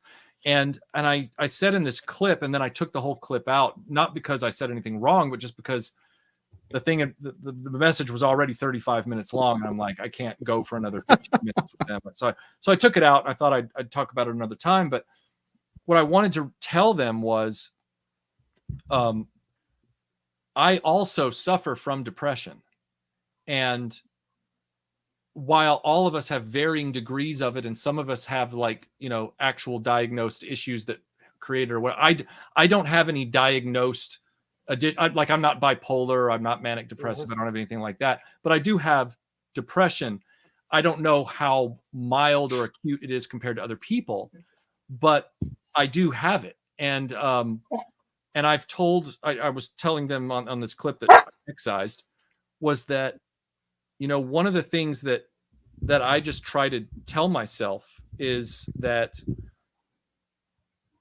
and I kind of made a joke here about how I keep myself bucked up. It was a good-natured joke. It wasn't at the expense of anybody with depression, because I've got it. But what I said was, I said, for a long time, what I held on to in moments where I felt down or whatever was compartmentalize how you're feeling from what you're doing. In other words, I would try and make sure that even if I was feeling kind of low, I'm going to keep crawling like Frodo up that mountain with whatever I'm working on. I'll get one thing done today on this video or this project or whatever, so that way I never associate.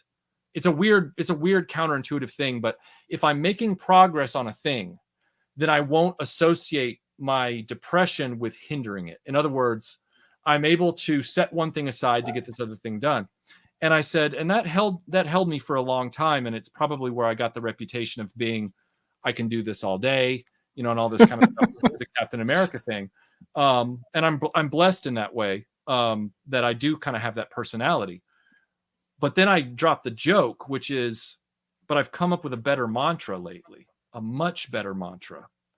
And I do mean this as a joke, but I also am kind of serious about it, which is, sure. It's always like that. Yeah. And this is, I say this right now, this is not a counseling advice or medical advice. This, as I described in the excise clip, is a Band-Aid to just get you through a moment while you reach out for a therapist or somebody professional to talk to or something like that. But to just get you through a moment and get you to laugh a little bit.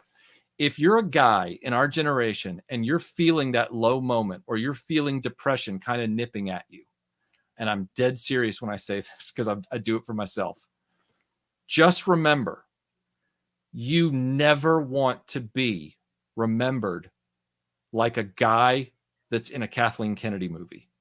If you really, because every middle-aged man that's in a Kathleen Kennedy movie is a broken, depressed.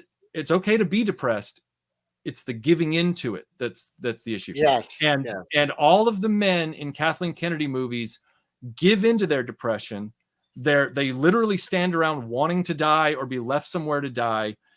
And I sit back and I tell myself in moments of lowness, I go, you know what? I'm feeling pretty bad right now. And I'm feeling pretty uncertain. I'm feeling pretty anxious, or whatever I'm feeling in that moment. I feel worthless. I feel, like I'm a failure. I feel all those things.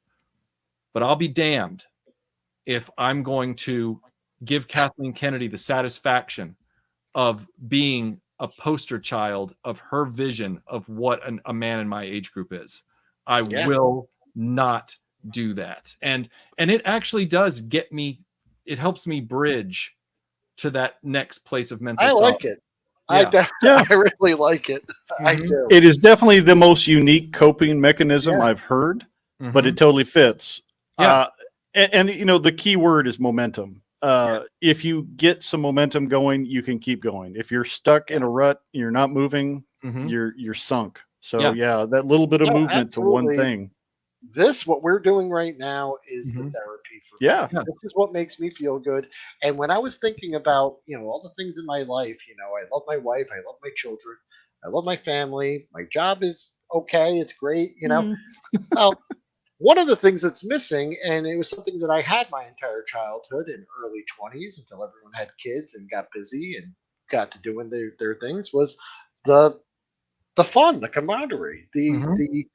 the fellowship with people that shared interests, Yep. just like you.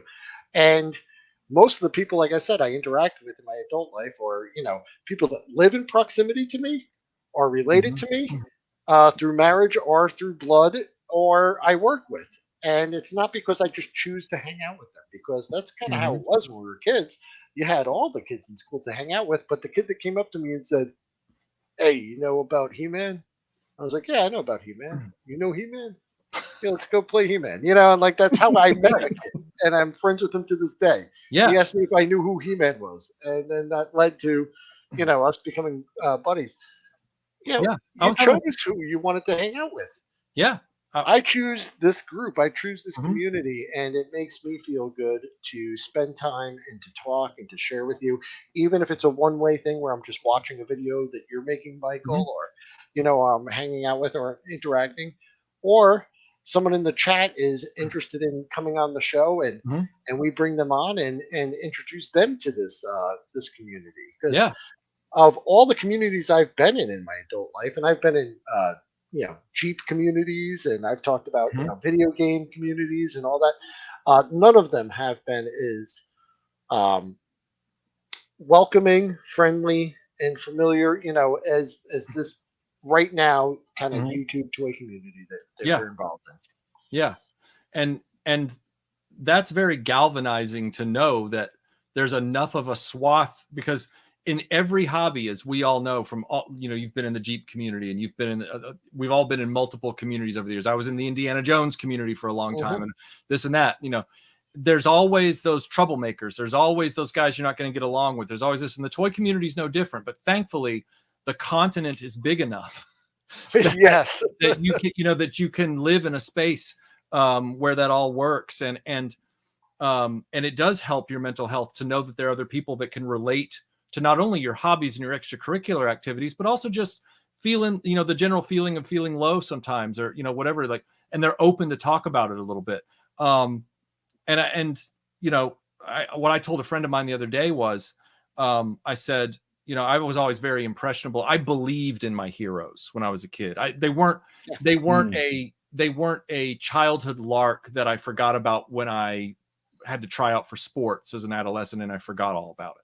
I held on to it largely because I really sucked at sports, but neither here nor there. I really believed in, I wasn't a surface player, even as a grade schooler with my stories. I really believed in what I was watching. And one of the things that I always hold dear is, I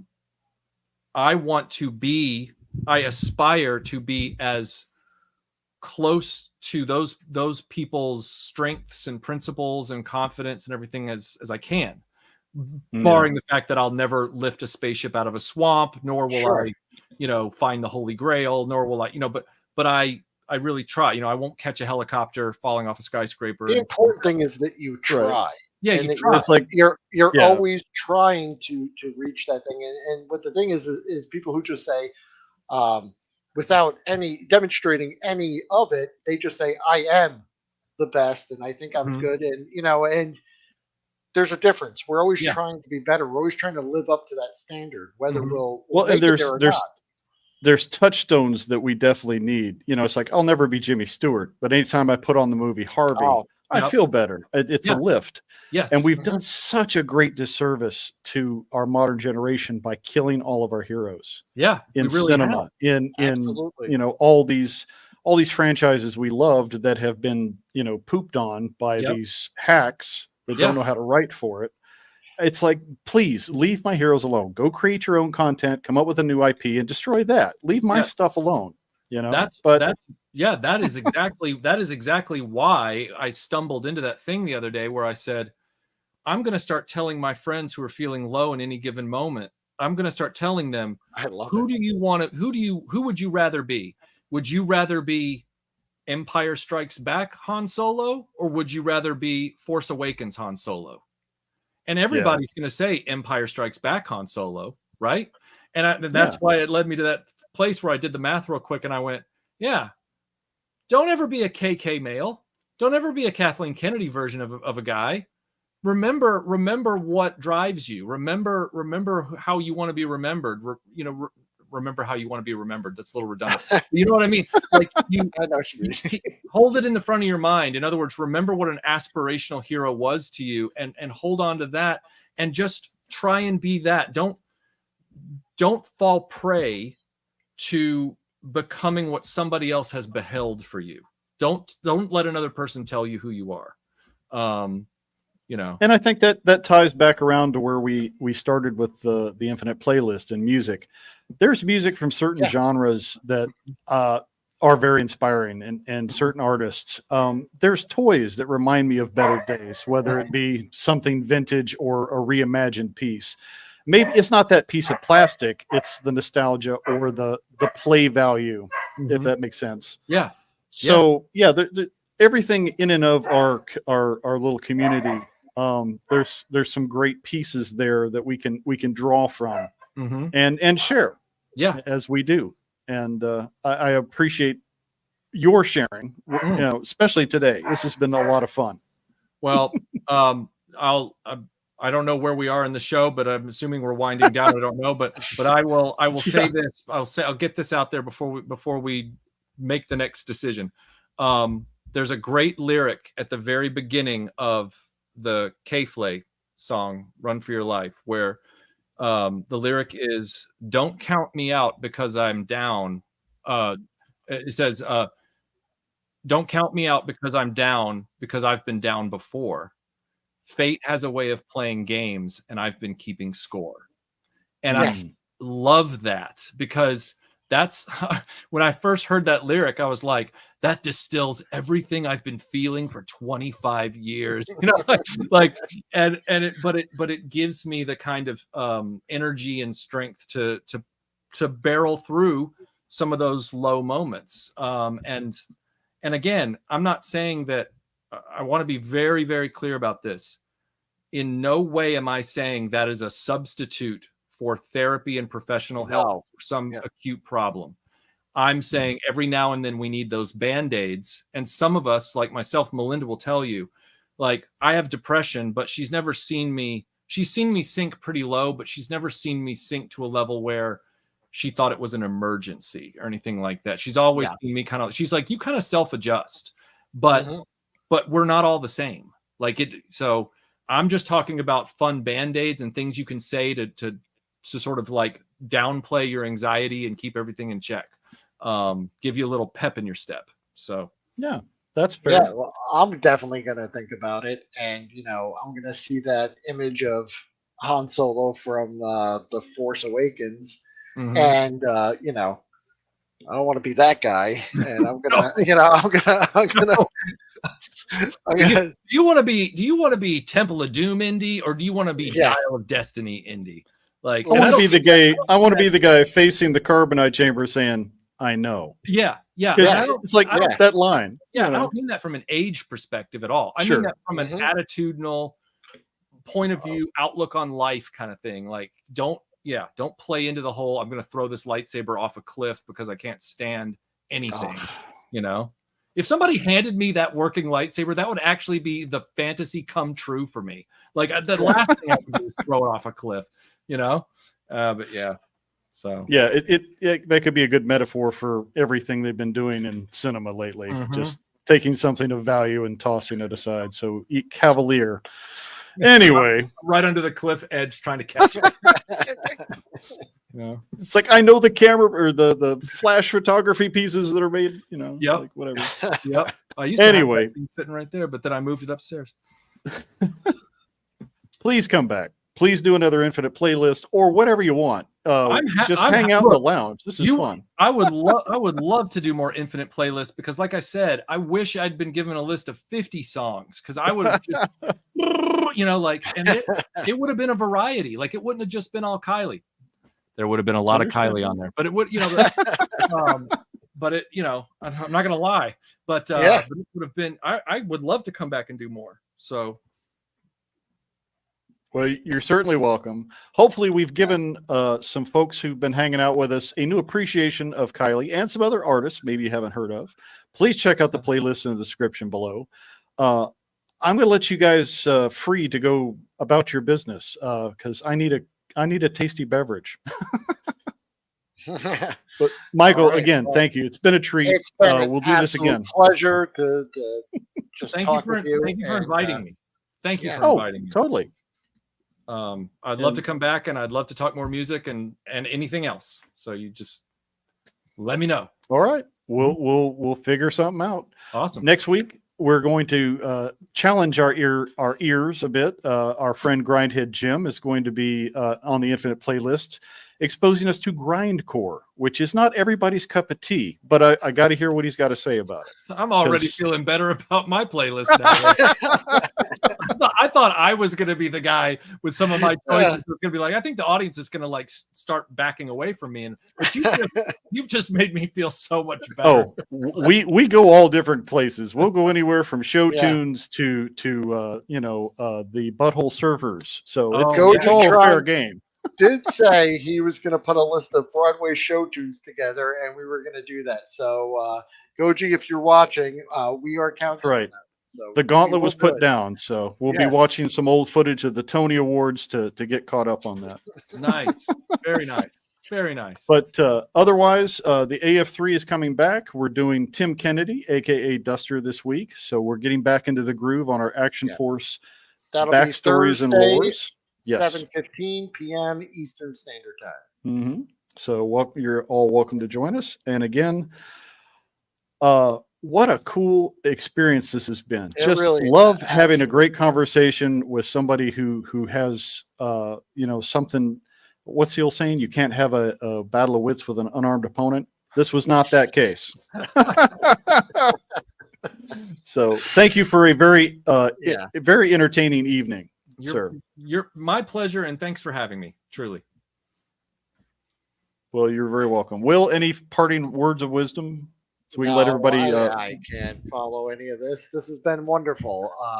Just know that while I was sitting here, I was absorbing all of this and just taking it in and just loving every minute of it. So thank you so much for that, and thanks to everyone in the chat too for hanging out with us this long. Yeah, I really appreciate that. So. Yep. Sorry if we neglected some comments, but it's hard to juggle all of those working pieces. But now, for the moment you've all been waiting for, Largo getting his jam on. Good night, everybody. Good night.